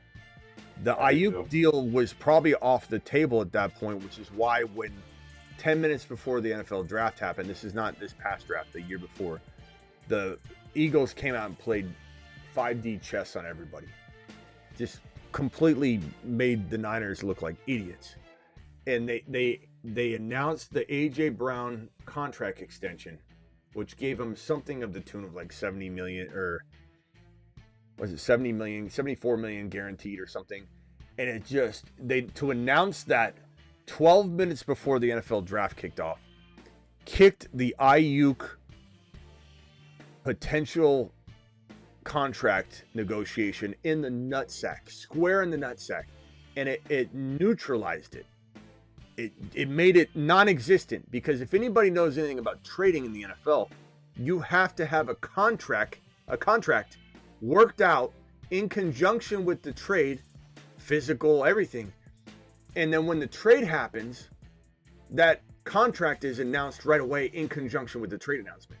Very rarely, like in the case of Pickens, does a player get traded and a team give up a ton of draft capital, or even a modest amount of draft capital, and not want the player on a new extension before they even decide yes. Because why would they surrender capital to get a problem child that's not going to sign an extension, and they just wasted it and they're renting the player for a year? In Pickens' case, they want to see what he does. They want to test his mentality. I think there's a reason for it. But Ayuk, there's no way a team was trading high draft capital, higher than for Pickens, for Ayuk and him not to be under contract. So that was such a kick to the sack to the Niners, because then Ayuk was untradeable, because now Ayuk was already difficult enough agreeing to money. Now A.J. Brown just reset the market, and then Ayuk's going to be like, oh, I don't know if I want that. I want more money now. You can't trade him. You can't. Ayuk was untradeable on draft day. Absolutely untradeable because of that A.J. Brown announcement. The Eagles knew what they were doing. They're so smart. And then so the Niners are all jostled, and they're like, what do we do? What do we do? They were negotiating with the Bills on a Debo deal, which I said was going to happen. The moment that news broke, 12 minutes before the draft, I said, Debo's now getting traded. If any of the Niner players are getting traded, Debo is, because his contract was set. And so you knew what you're dealing with. I believe the Bills were trying to get Debo Samuel. The deal wasn't working out. They drafted the Niners, Ricky Pearsall, in expectation that Debo was going to be gone. The Bills changed their mind and took Keon Coleman 2.1 the next day, because the first round, and then there's a day break, and then the Bills drafted the next day. The Bills took Keon Coleman. My long story is that this guy has a lot of draft capital, and the Eagles took Cooper DeJean, who the Niners wanted to take. They actually almost turned the card in for it. You remember that whole fiasco? And they're like, the Niners have taken Cooper DeJean. It was all over the Twitter space. And all the Niner pages everywhere posted, Cooper DeJean, we got him! And they wanted him bad. Everybody knew Cooper DeJean was going to be a monster. Then it turned out it was Ricky Pearsall. No, wait, they took Ricky Pearsall instead because they were confused. They didn't know what to do. The Niners got worked over so badly. It was embarrassing. And it was the first draft without Adam Peters. So they got worked over hardcore. But anyway, my point is, this is essentially a first-round pick to them. So I believe that the Bills are still going to try and make Keon Coleman a superstar. I don't know if it'll work out, but I'm very hopeful. Yeah, and I really think if Coleman doesn't become at least a good player, not a great one, it's kind of on the Bills for misusing them. It's like we've seen him misuse Kincaid to this point. Like Kincaid in 2 years, I think that's the problem. Either 6 or 7 end zone targets. That's it. And it's like, what are you drafting him for if you're not going to throw them? Yeah. John, I don't like Matthew Golden. Matthew Golden's the most overrated rookie wide receiver drafted in the first round in a long time. We had that one guy. Who was it? What was his name? I always forget who it is. Like, everyone thinks I'm going to be mad at him, or I don't even remember who says what, really. There's so many people I talk to every day. Who was it that was saying that, Travis, do you remember, that was saying that the reason you should like, was it Klondike? The reason you should like Matthew Golden is because he mirrors Ladd McConkey, I think is what he said. And then we're like, what? Wait, what? And he's like, yeah, neither one of them did a lot in college. Like, that's a great qualifier. And then it was like, there's so many things that he talked about. But Matthew Golden, that the Green Bay Packers decided to draft him. They hadn't drafted a wide receiver in decades. I think Big T was saying Was that. it Big T? They haven't drafted a wide receiver in decades. And I'm like, so you trust the team that's never done it. They're virgins of drafting rookie wide receivers in round one. This is their first time, and you trust that they're going to make the right choice, huh? They already look like they shotted the bed all over the place because they took the one wide receiver that went up because he ran a fast time. And his profile was nowhere near round one. And he's never caught 1,000 yards at the college level. And he's supposed to come into a place where Jordan Love can't seem to gravitate to one player. He has to spread it around. Like, what a miss. What the worst situation for Matthew Golden to go to, and the worst wide receiver in round one for the Green Bay Packers to take to break the seal. Just because they're breaking the seal are you trusting somebody who's never done something before to make the right decision? No. So they're clearly going to be off on this one. I mean, it's just ridiculous to think Golden's going to be this immediate impact player, in my opinion. I think Isaiah Bond was better. His counterpart in college was better. He just is facing a big off the field situation. And because I was saying it reminds me more of the Henry Ruggs situation where Ruggs was really fast at the combine. And of course, it was the Raiders who do it all the time, but really fast, jumped up the board. He got taken as a first receiver and no college track record to speak of in terms of elite. Yeah, definitely. This is a horrible take in my opinion, says YG1 whatever. Well, the phone line's open, bro. You can dial in and debate it with me, but you have no ammunition. I have all the ammunition because guess what? He doesn't have a track record. He doesn't have 1,000-yard season. He walks into a spread it around wide receiver room where Jordan Love just doesn't look like he's cutting it. And if he can't stay healthy, and that's still something I think Jordan Love's going to have to prove to me, not only that he can spread the ball around, not only can he step up and be the guy, but that he can laser lock onto one player enough to make Matthew Golden valuable. I'd love to hear what evidence you have for that. I mean, I'd love to hear. Go ahead, rock out your live. Who do you trust the most or the least out of Love and Stroud? That's a tough question because I want neither. I want to make it abundantly clear. I'm drafting neither one. Yeah, I know. I want nothing to do with Love. I want really nothing to do with Stroud. Do I think Stroud has at least shown that he can be that guy? I just don't know that he'll return to it, but at least he's shown it, so I guess I would lean towards Stroud. Texans have awful offensive line concerns. Yep. I don't know. It's tough. I would say Stroud, but I want neither one. I want Cam Ward over those guys by a country mile. I'd draft Cam Ward and start Cam Ward over Stroud and Love together as a combo. Give me just Cam Ward. Where you got obviously Bo Nix and but I'm saying I'm trying to dig deep to prove how much I'd rather have Cam Ward. Yeah. And where you got T-Law? T-Law, I'm just kind of feeling like weird.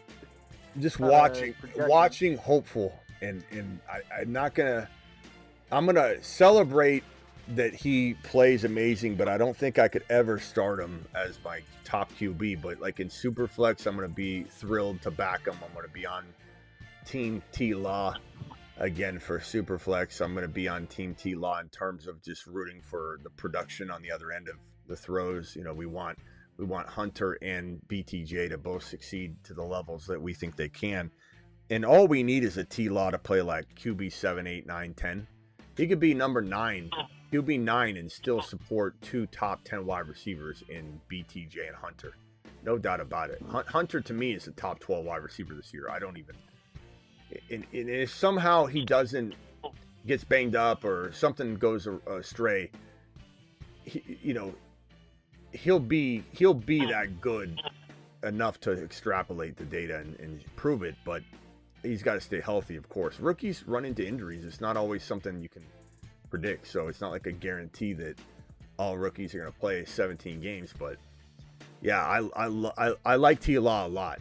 And I'm very hopeful that we see Liam Cohen do what he did with Baker, flip Baker into a top 6-7 QB again, top 5 QB really. And T. Law was one of the biggest prospects coming out of college at the quarterback position that's ever been. So like if people are going to write off T. Law, it's kind of ridiculous. But I don't know that I'm banking on him. You know what I mean?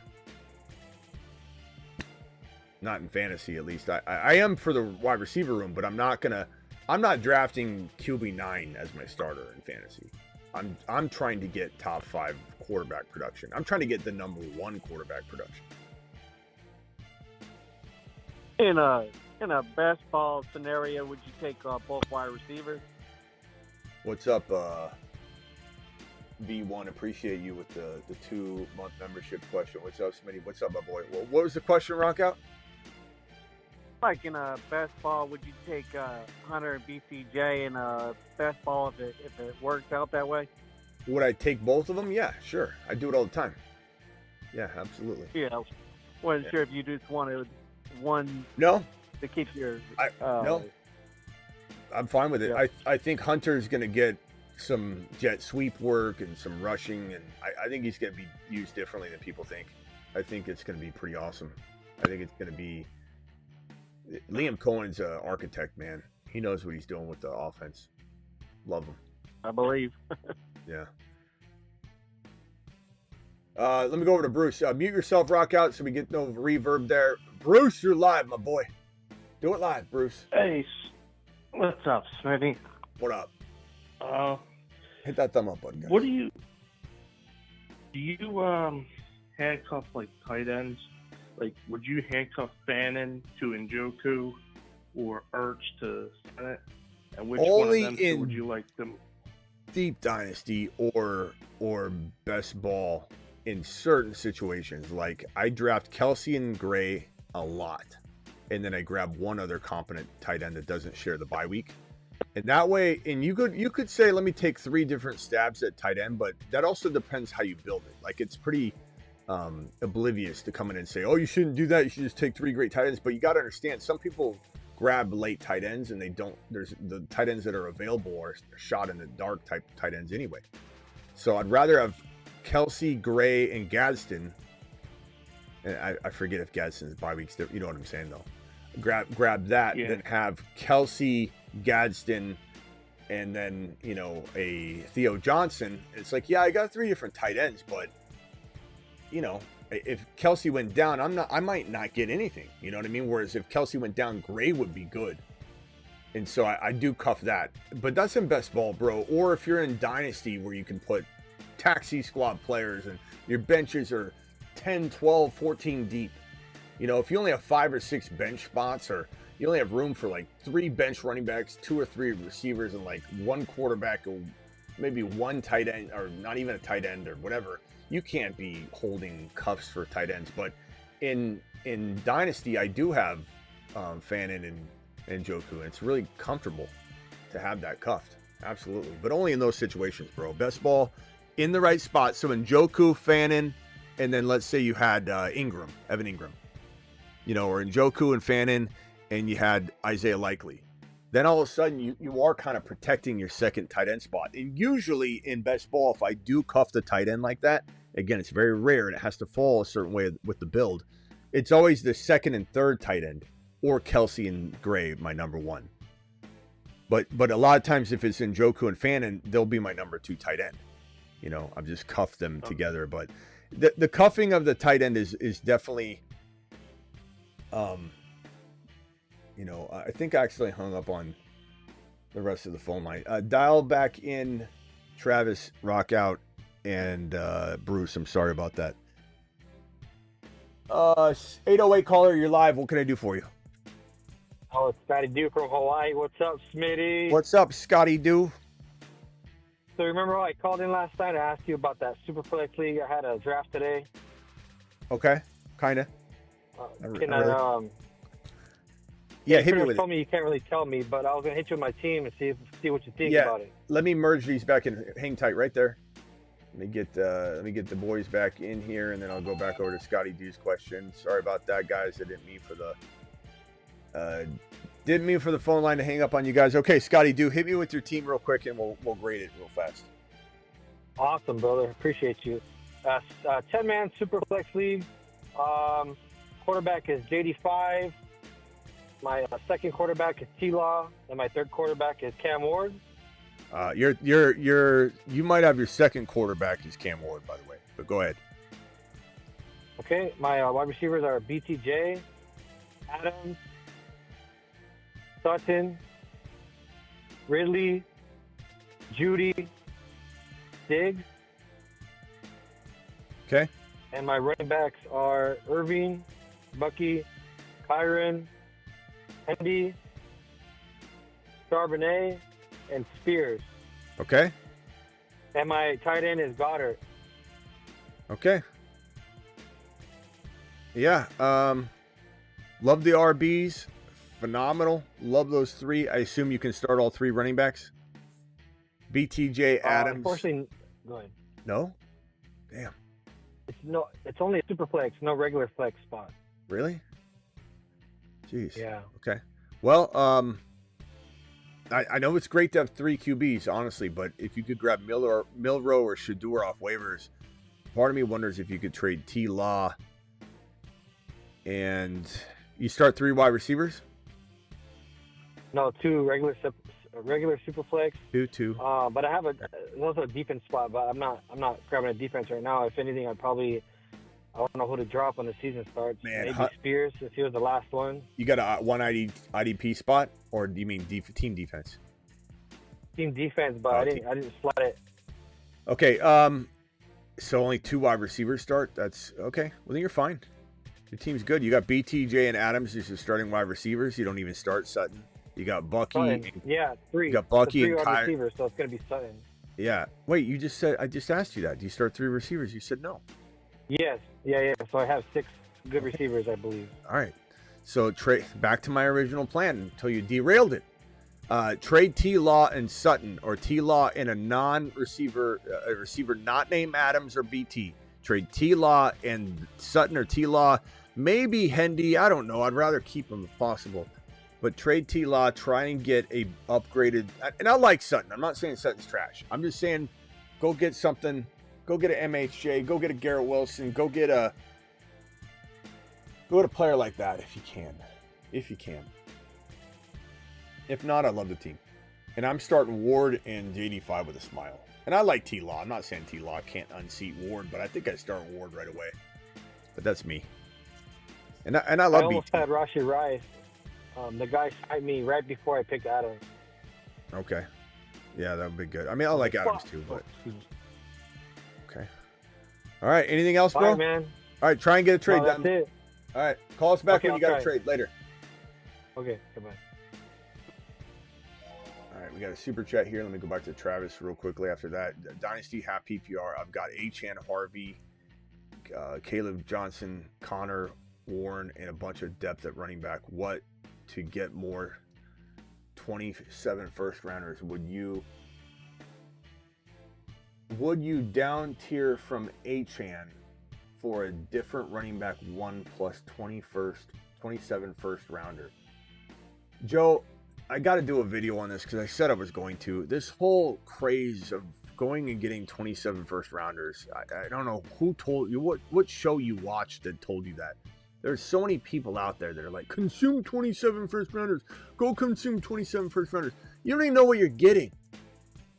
If I'm going to consume a 27 first rounder, I want to consume the 27 first rounder. Like, hey, Smitty, I've identified this team. Let me tell you what his team is. He's got Goff and Aaron Jones, and he doesn't even have a running back too. His wide receivers are, maybe he has like a Devontae Smith, but like that's it. He's got no tight ends, and you're like, I'm going to get his 27 first. That is what I'm talking about. But to just go consume 27. You're going to downgrade Achane. You want to, your exact words were down tier Achane. Why would you want to down tier trade down Achane to get a random 27 first rounder? Because people said that it's a great class. People say get rid of your 26s and get 27s. Just anything, doesn't matter. That's like when someone said get a degree in the early 2000s. Like, just get a college degree. It doesn't matter what it's in. Just get a piece of paper. You'll be fine.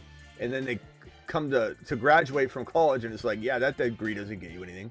Yeah, that degree doesn't get you anything. A general business degree, yeah, it's almost as good to have a year of experience over a general business degree. Like, that's what this is. You can't walk into 2027 and expect to have gold at your feet because someone said go get 27 first round. I hate that take. I think it's the most ridiculous take in the world. People are saying get rid of early 26s for even a shot at having a mid 27. Give me a break. And from people that say that the 26 draft class is trash, and Joe, I'm not going at you necessarily. I'm just, I appreciate you dropping the $20 super chat, $10 super chat. $10 super chats get a Mars shot. But I'm just trying to passionately answer this question so you understand where I'm coming from. And I'm not saying you, but this whole notion of the 26 draft class is bad. Someone heard that somewhere. When someone says that, they're regurgitating what they heard from another show where they go, 26 draft class is not any good. It's not any good. Trade away your picks. Get into 2027. I heard it from another guy, and I'm repeating it on my channel. That's what people are doing. It's ridiculous. The 26 draft class will be fine. It hasn't even played out yet. You know what Joe Burrow did? His 1 year, his main 1 year, he was a monster. A monster, a conglomerate of quarterback production, but it happened in 1 year. Look at Bashard Smith, and I'm not saying Bashard Smith's a superstar. I'm just giving you an example. Bashard Smith hadn't done anything until his 1 year. RJ Harvey, what would RJ Harvey be looking like if he didn't have this 1 year? We don't know what people are going to say about 5, 6, 7 of the running backs after they have a 2025 college season. Let the college season play out. Sometimes players only are electric for 1 year. And so you're judging, not you, Joe, but everyone's judging the 26 draft class. It's ridiculous. I heard a lot of people complain about this draft class 2 years ago. 2 years ago, people came in and said, this running back draft class in 2025, it's just got 1 or 2 guys. I heard that so many times. Just like I heard this wide receiver draft class was trash 1 and 2 years ago. It's got Agbuka and Travis Hunter. I love these guys as top 12 wide receivers. So get out of here with that. Not you, Joe. But, Joe, I don't like this idea at all. You're asking me, hey, is it cool if I start playing for second place to get a lottery ticket on something I have no idea what the prize is? And my answer is no, Joe. My answer is no. This is not against you. You've just been Smitty disapproved. But Smitty disapproved the take. Go ahead, Travis. Thank you, Joe. Appreciate your super chat. Yeah, especially nowadays, too, with the transfer portal and guys moving around so much. It's so hard to know what a guy's going to do 1 year or the next. He could be sitting for 2 years and finally say, screw it, I'm out of here. Go to a spot where he flourishes in and becomes a first-round pick, you know? So there's so many moving pieces now. And like you said, people leading up to this draft said, even, you know, within a couple months of the draft said, you know, aside from a handful of running backs, there's not much in this draft at all. And you see every year when the draft comes around, people are fighting for picks and trying to get into the draft and all that. So. Yeah, it's crazy, man. I heard 2 years ago and even 1 year ago, it's like, yeah, there's like 1 or 2 RBs. It's Genty, and that's really it. Like, come on, man. Hampton wasn't even on a lot of radars at all coming into the 2020. I'm not saying people didn't know about him that dig deep into it. I'm like me or anybody. I'm just saying people weren't talking about him. People weren't talking about Harvey or Hampton, and honestly, Booker was not even a highly touted guy in a mini circle. Like, come on, man. This is ridiculous. 2026. Give me all the 2026. I'm going to start attacking. I'm going to do a video on how to go get 2026 draft picks. This is crazy. Everyone's giving them away. You know? Joe, you still here? Again, Joe, appreciate you, and I want you to think I was yelling at you. Week 1, start 3, full PPR. A little early for this, but I love it, Blanco. Hampton, Harvey, Hendy, Pacheco, Najee. Is it crazy to start Pacheco and Najee Harrison week 1 over Hampton and Hendy? Is it crazy? No, but, do I feel even comfortable, saying this with a straight face? No, but I mean, I'm probably starting Hampton no matter what, and I'm probably starting Harvey no matter what here. I like Pacheco a lot. Najee's, and I like Hendy. Hendy's going to have to prove it in some scrimmages and preseason play and then some hype. The coach speak will tell us everything we need to know on this question, I think. For right now, I'm just going to say Hampton and Harvey, but I don't. Those are the two. But start 3, I guess I would say, I'd probably say Hendy. I'd say the 3 rookie running backs, but we might need to throw Pacheco in there for one of the RBs. Who knows? Maybe JK is going to get more work in week 1 than we think, and I'm totally fine with that. I'm totally fine with that. He'll get hurt if they start using him that way. And even if he doesn't get hurt, Harvey will outperform him so quickly. JK was one of the worst running backs in the league last year after his first 2 starts. He was a 3.8 yard per carry running back his entire season after his first 2 early games, where he ripped off like 10 yards a carry, and then he kind of padded his stats for the entire season. He was trash the whole year. J.K. Dobbins was trash. People spinning that yard per carry stat. It's wild. He was trash. So bad that they threw the ball at the goal line. They stopped running it. And he was so bad they didn't bring him back. So J.K. Dobbins even if they're buffoons and they start J.K. Dobbins, which anything's possible. I have no qualms about waiting on Harvey, and he's going to explode as soon as he gets in there. And avoid a rookie Wolf. Let's say he doesn't start off till week 4 or 5. So I'm fine with that. Dynasty 12-team tight end premium. I got Genty, Shuck, 26 second for Bo and RJ Harvey. Dynasty 12-team premium. Did he say Superflex here? I have Bucky, Monty, Fields, BTJ. Man.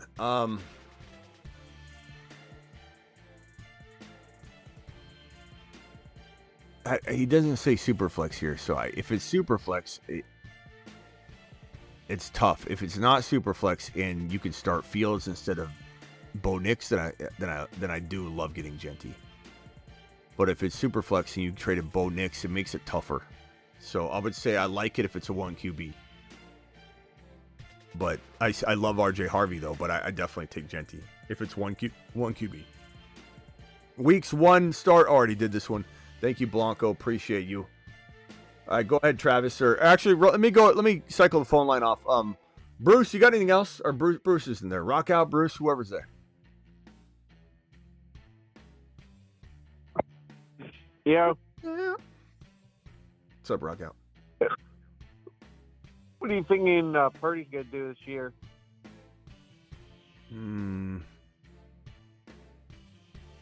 Let's pull up his career stats and fairly assess Brock Purdy. Yeah, assuming he has all his healthy parts. Yeah, Niner fans are so funny though. I love my Niner fans, but they'd rather have this guy than Josh Allen. they really would. But that's loyalty for you. You got to respect it to some degree. But they really think. I don't know. I think the thing that's tough about Brock Purdy is that he walks into a very confusing, not necessarily solidified wide receiver room. Mm-hmm. Kittle, he's going to lean on Kittle a lot. Kittle gets hurt, he's done. Purdy's in trouble. 24, played 15 games, 16 games, 9 games.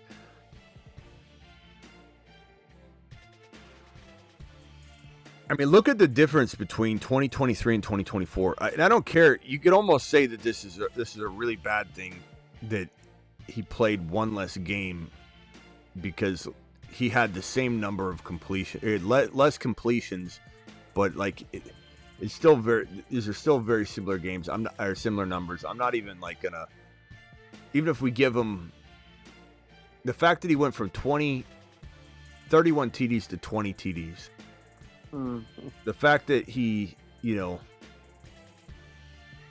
doesn't have the same weapons at all.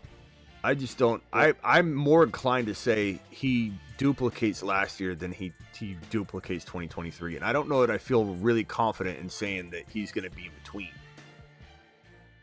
So I would say give him 3,800 yards again, maybe 3,900 yards, maybe 4. 7. You what? CMC has 7 receiving touchdowns, so 7 out of those 11 less touchdowns last year. With CMC being off the field, Yeah, and I do think Garendo could be so good though. But I would say give me the same passing yards and completions, and I feel like he's super consistent there. So give me 38 to 3,900 yards. That he can do. I mean, you give him one extra game. I mean, he's pretty much, right there anyway. So I think 4,000 yards to 4,100 yards is pretty understandable. But does he get in between 31 and 20 TDs? I don't know. I think maybe he gets 23, 24 touchdowns at the most for me. I think he gets you a double-digit INTs again, right around 12. So I just think he more so replicates last year because this team got worse, bro. It didn't get better. Yep. It didn't get better. And not to mention, like, Kittle's older. I'm not saying he's not amazing when he's on the field, but he's such he's like Puka Nacua in that he just abuses his body on the field. I don't know, man.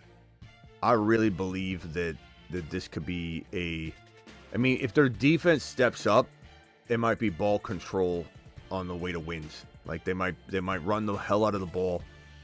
Purdy's decent, but he's gonna be a system guy this year. I think the whole Brock Purdy's a system quarterback is a hot topic this year, and he might be pretty decent system quarterback in this system.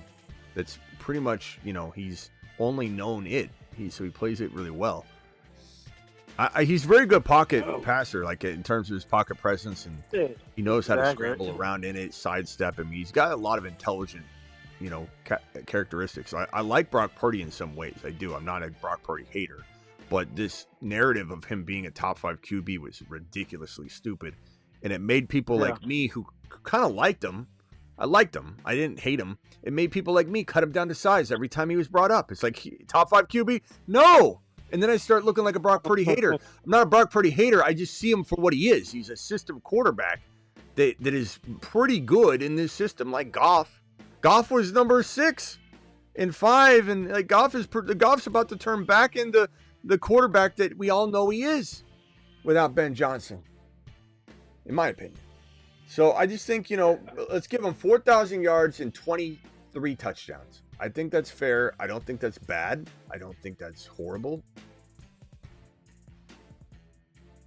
Yeah. I think he's kind of Geno Smith in that range. Look at Geno's numbers. He's solid. He can have I think Geno was a QB 5 or 6 a few years ago, but he usually floats in that 15ish range, 12 to 17 QB. Yeah. 15, would it shock me? Would it shock me if he was in between? Maybe. Let me walk that back a little bit. If he had 25 TDs, 12 or 13, I mean, that's not going to be a top 7 or 8, 9 quarterback. He could do that. But I predict 4,000, 23 or 24 TDs and 11 to 12 INTs. Now, does he run? How much does he run in? So if he scores 23, 24 passing touchdowns, last year he 400 yards. He had 5 rushing touchdowns. I don't think he has that. He had 2 and 1 the years prior. I give him 1 or 2 rushing touchdowns and 150 yards rushing. So 25 total touchdowns because I'm giving him 23, 24 passing, 1 rushing, maybe 2.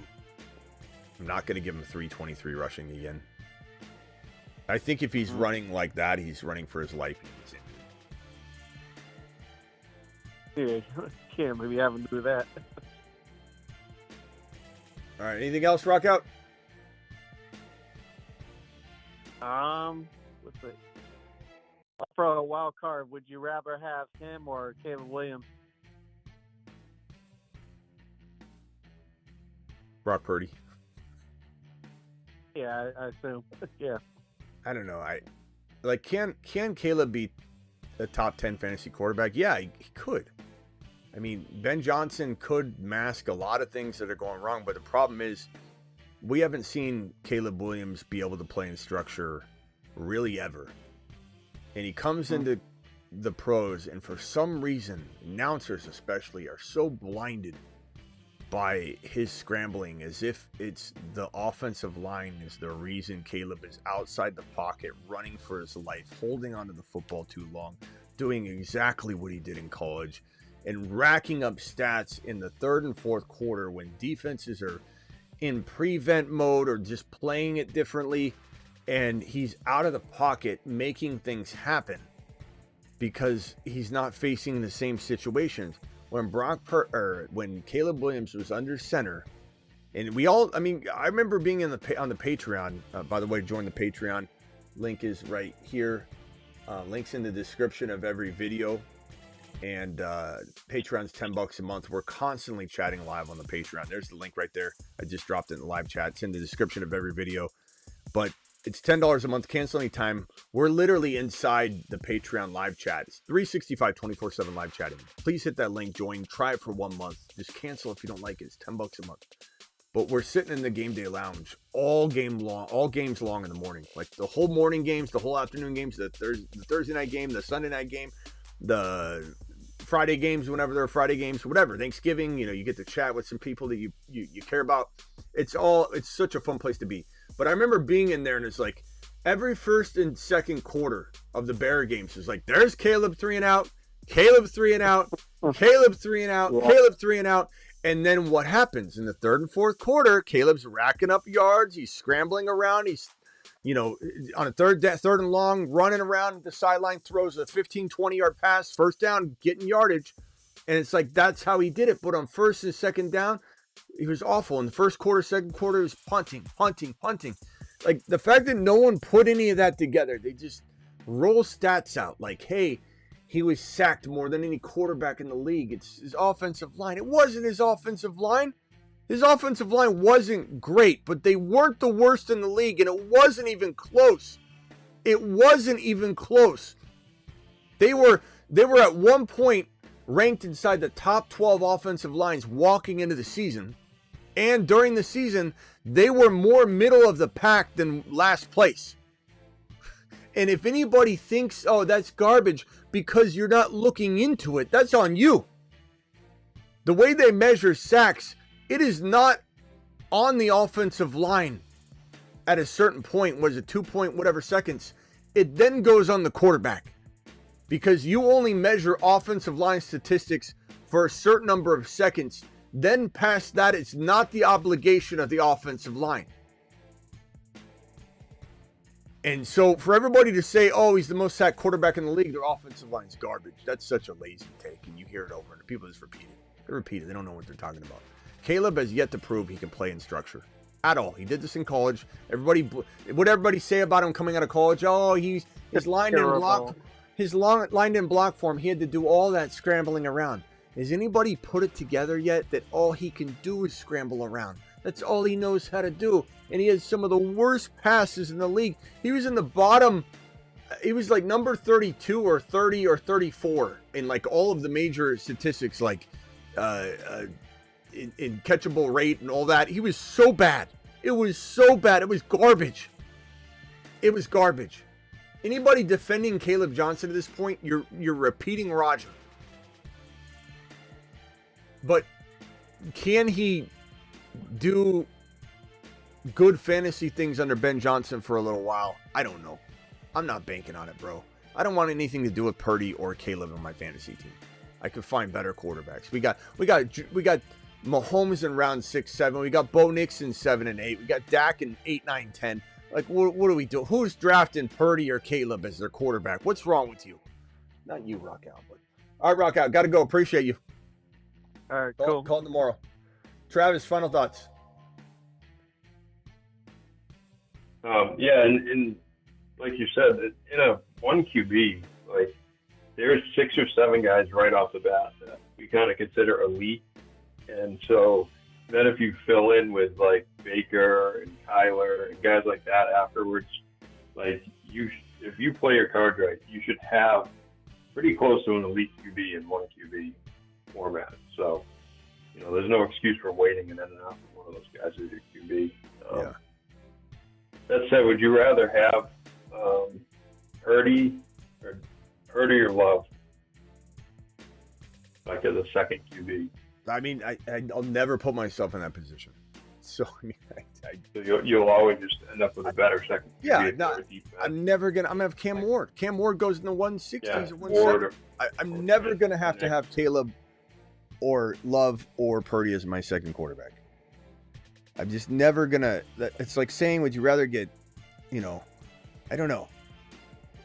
When you walk out of your house with a lightning rod in a thunderstorm, would you rather stand on the roof or stand on the freeway? All right, I'm not doing any of it. Fair enough. But I guess Love, but I don't know. Yeah. All right, appreciate it, Smitty. Yeah. Final thoughts on the waiver stuff, real quick, Travis. I got to go. So give me your quick 2-minute synopsis of what you think. I put the board up real quickly. Anything standing out, or a player I may have missed, or you just want to call out as a player you like? I don't know that you missed anybody. I like the point you made about Gadsden. I hadn't really thought about it. I was thinking more along the lines of it could be really hard for him to get work because of Disley and Conklin. But if they're trying to get production out of the tight end, he's going to easily surpass them in the pass catcher. So if they can find targets for him, that should be, he should get a chance. I don't know how consistent he'll be. But and what about RBs? Like, which one of these RBs sticks out the most to you, and which one are you pulling for that might not stick out the most, but you're pulling for him? So, I mean, Croskey-Merritt is the easy one, right? Yeah. But if I'm looking at the list, I like Giddens. I mean, that's not me saying I like, I don't like JT or that I'm hoping something happens to JT. But, just with his history of being banged up and, the way that team's going, kind of unpredictable. I'm not sure what JT's contract is. He might have one more year. But I could see, a world where Giddens, maybe not this year, but in the next year or so becomes the guy there. And then on top of that, Jarquez, I love Kyron, but I think Hunter is going to end up being one of the best cuffs. Yeah. What do you think about Mitchell, Keaton Mitchell? Oh, I love him. Mitchell and Isaiah Likely are two guys that I've constantly drafted on my bench since they were drafted. Just put them there and hope for the best. It hasn't happened yet, but I think both of them are too talented not to get some run if they get a chance. On Thornton Jr., I was going to ask you. Obviously, I've talked about it. I hear other people talk about it, saying how since Geno had DK Metcalf, that's the easy comparison to draw in terms of a type of role for him. I've heard a few people say on the low end, DK Metcalf, but wouldn't you say I'm not capping his ceiling, but wouldn't you say if Thornton became DK Metcalf, that's pretty damn good. If he became a DK Metcalf type receiver. Yeah, I don't know why I get, and it's not because they play the same. So please understand that I'm not trying to suggest that he's going to be this player. But the way I kind of look at it is I feel like I don't know how many people are old enough to know this guy, but Marquise Colston. I just keep going back to Colston because of how he developed and just kind of hopped into the fantasy football landscape and how big he became. Colston. Colston. Marquise Colston. Does everybody remember him? He was. Forget how good he was for how long. Yeah. Yeah, Marquise Colston. Let me pull up his stats real quick. He was so good. Yeah. He was so good. But he was a 617th overall pick. Or no, I'm not sorry, 617. He was 7th rounder. 252. 617. 252nd overall pick. Sorry. I don't know why I was saying 200. I was reading something when I was looking at it. He was I see what you were looking at. 257th overall pick. He was let me pull up his career game logs. Career. It's an awesome career. Just let me go over to ESPN because I can't stand. Hold on a second. Marquise Colston.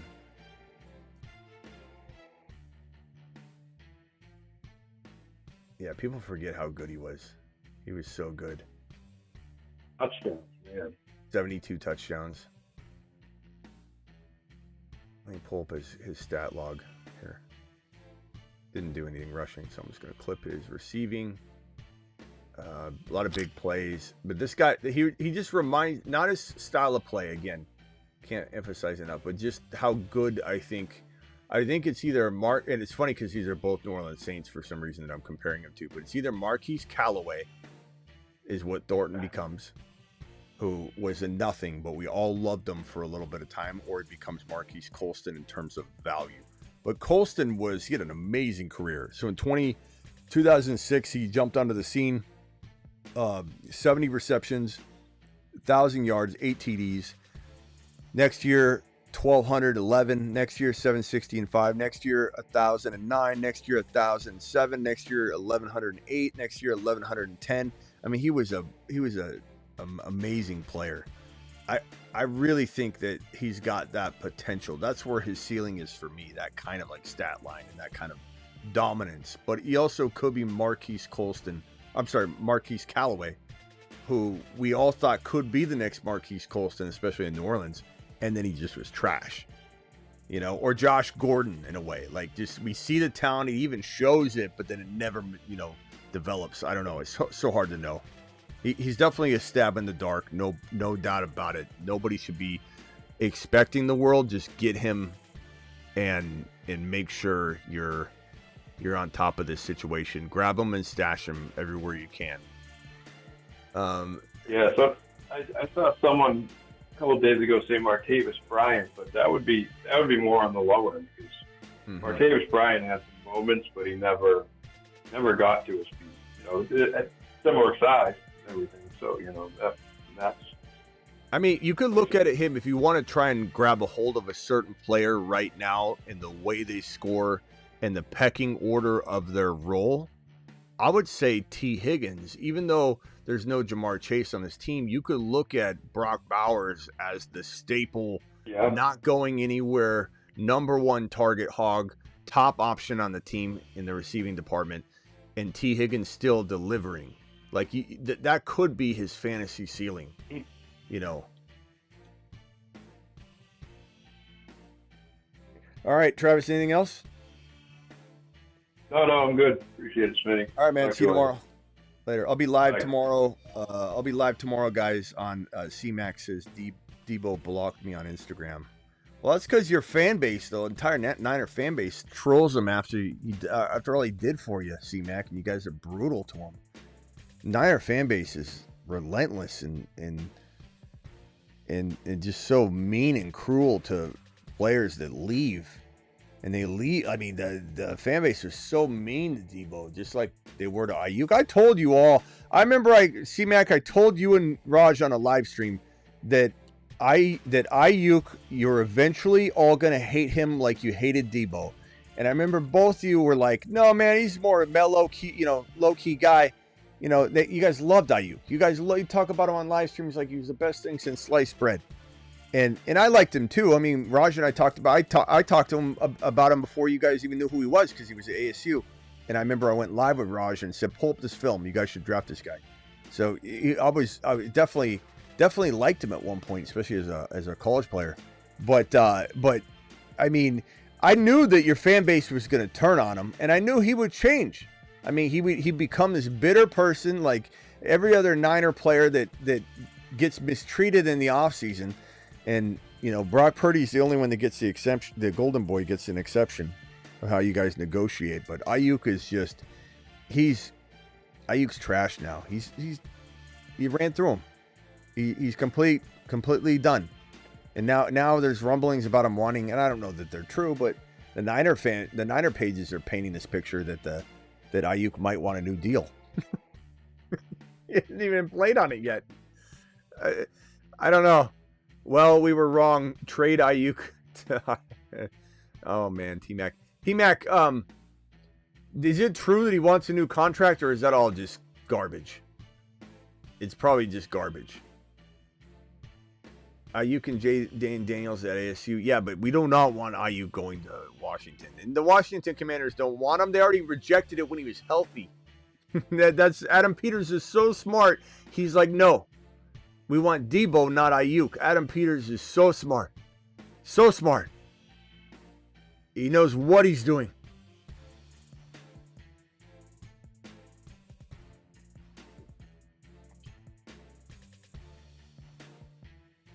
Drop my pen down here.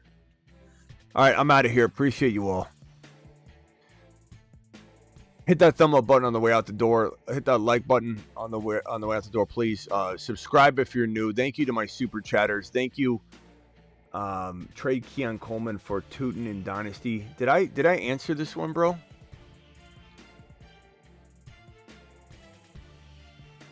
Did I? Hey, is this guy here? Coco, are you here? Trade Keon Coleman for Tootin in Dynasty. I'm so sorry if I didn't answer that question earlier. Are you still here, bro? Let me know if you're here. David, thank you for your super chat. Stavian Williams. Did I not get that one either? DJ. Or David. David, are you still here? These two super chats, I don't know where they came from. I'm sorry about the wait on those guys. Thank you, Rico, for the super chat. Joe, appreciate you. John, Blanco, John, Scotty, John, appreciate your super chats. You guys absolutely rock. Hopefully David and Coco or whatever your name is still here. The first question, could Savion Williams be the week 1 waiver wire ad? It could be. I think he'll be a guy that cracks our waiver wire board 100% at some point. I just don't know if it'll be week 1. He might not get any looks. Who knows? It's kind of a ways away, I think. And then trade Keon Coleman for Tootin in Dynasty. I'd rather have Tootin. I love both of them, though. I do still believe in Keon Coleman, but I want Tootin if I get a choice there. Coco, appreciate that question. David, thank you for the question. I'm sorry if I took forever to answer those two. Hopefully you guys are still there. Tomorrow I'll be live streaming at on location at the Scott Fish Bowl. So if you're in Phoenix, DM me and I will tell you where to go and everything. But I'll be live drafting and live streaming at 2 p.m. Eastern, 11 a.m. AZ time. I'll be live drafting at the Scott Fish Bowl draft live on location out here in Phoenix. Scott Fish Bowl. So I'll be drafting my team live and live streaming the event. So it'll be a good time.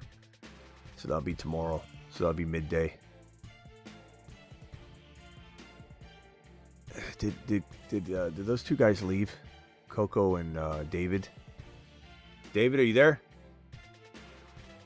Appreciate you guys with those super chats. Sorry about the delay on those two. Damn it. I don't know what happened. I think I need to reboot my system. All right. See you all tomorrow. I'll be live at 11 my time, 2 p.m. Eastern for the Scott Fish Bowl draft. I got the 3 pick. It's honestly a crazy scoring. It's like there's no they're all super flexes. You have basically like 8 or 10 starting super flex spots. So you have to start. I believe you have to start one quarterback.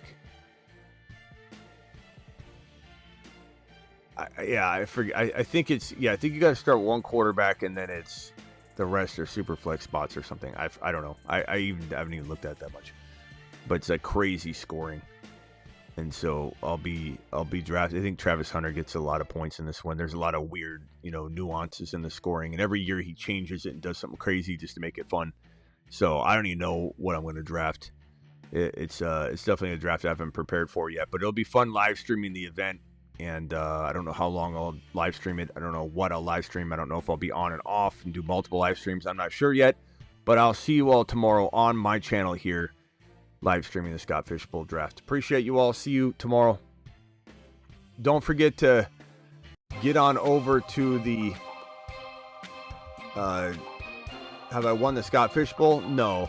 There's like I don't know, like probably 6,000 people in it. Plus the scoring's weird every year, John. So it's not like I'm even preparing for this scoring. I think I looked at it, and it's got, if you go to the projected scoring, it has some weird players at the top, and then you got to look at the scoring, and I haven't even had a chance to, because it's always so crazy. I do it more so because it's fun. I'm not really preparing much for it, but I will tomorrow. Like I'll do a cram session like an hour before and see what's happening. But going to stat projections for 2025 Scott Fishbowl scoring, Bijan's number 1 with 690 points. Saquon's getting 687 according to projection. Gibbs, Jamar Chase. So not much is going to change from that 3 pick, I suppose. Genty's projected for 620. There's probably, I bet you there's like a quarter point for carry. It's probably like a point for every like 5 carries or something. There's always some sort of carry points, for runners. Travis Hunter's projected to be the 7th highest scorer. Bucky Irving's projected to be the 8th highest scorer.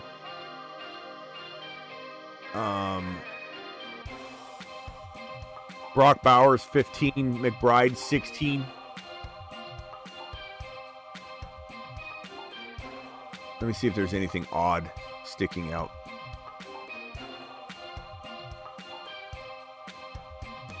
Yeah, I mean, Travis Hunter is the biggest one. Travis Hunter sticking out as number 7th ranked player. They're projecting him on these projections to have 73 receptions for 985 and 7 TDs. But what is that looking like? Where are they? I don't know. It's crazy. Thank you, John. Appreciate you. See you all tomorrow at 2 p.m. Eastern, 11 a.m. my time. See you guys all on the Patreon right now.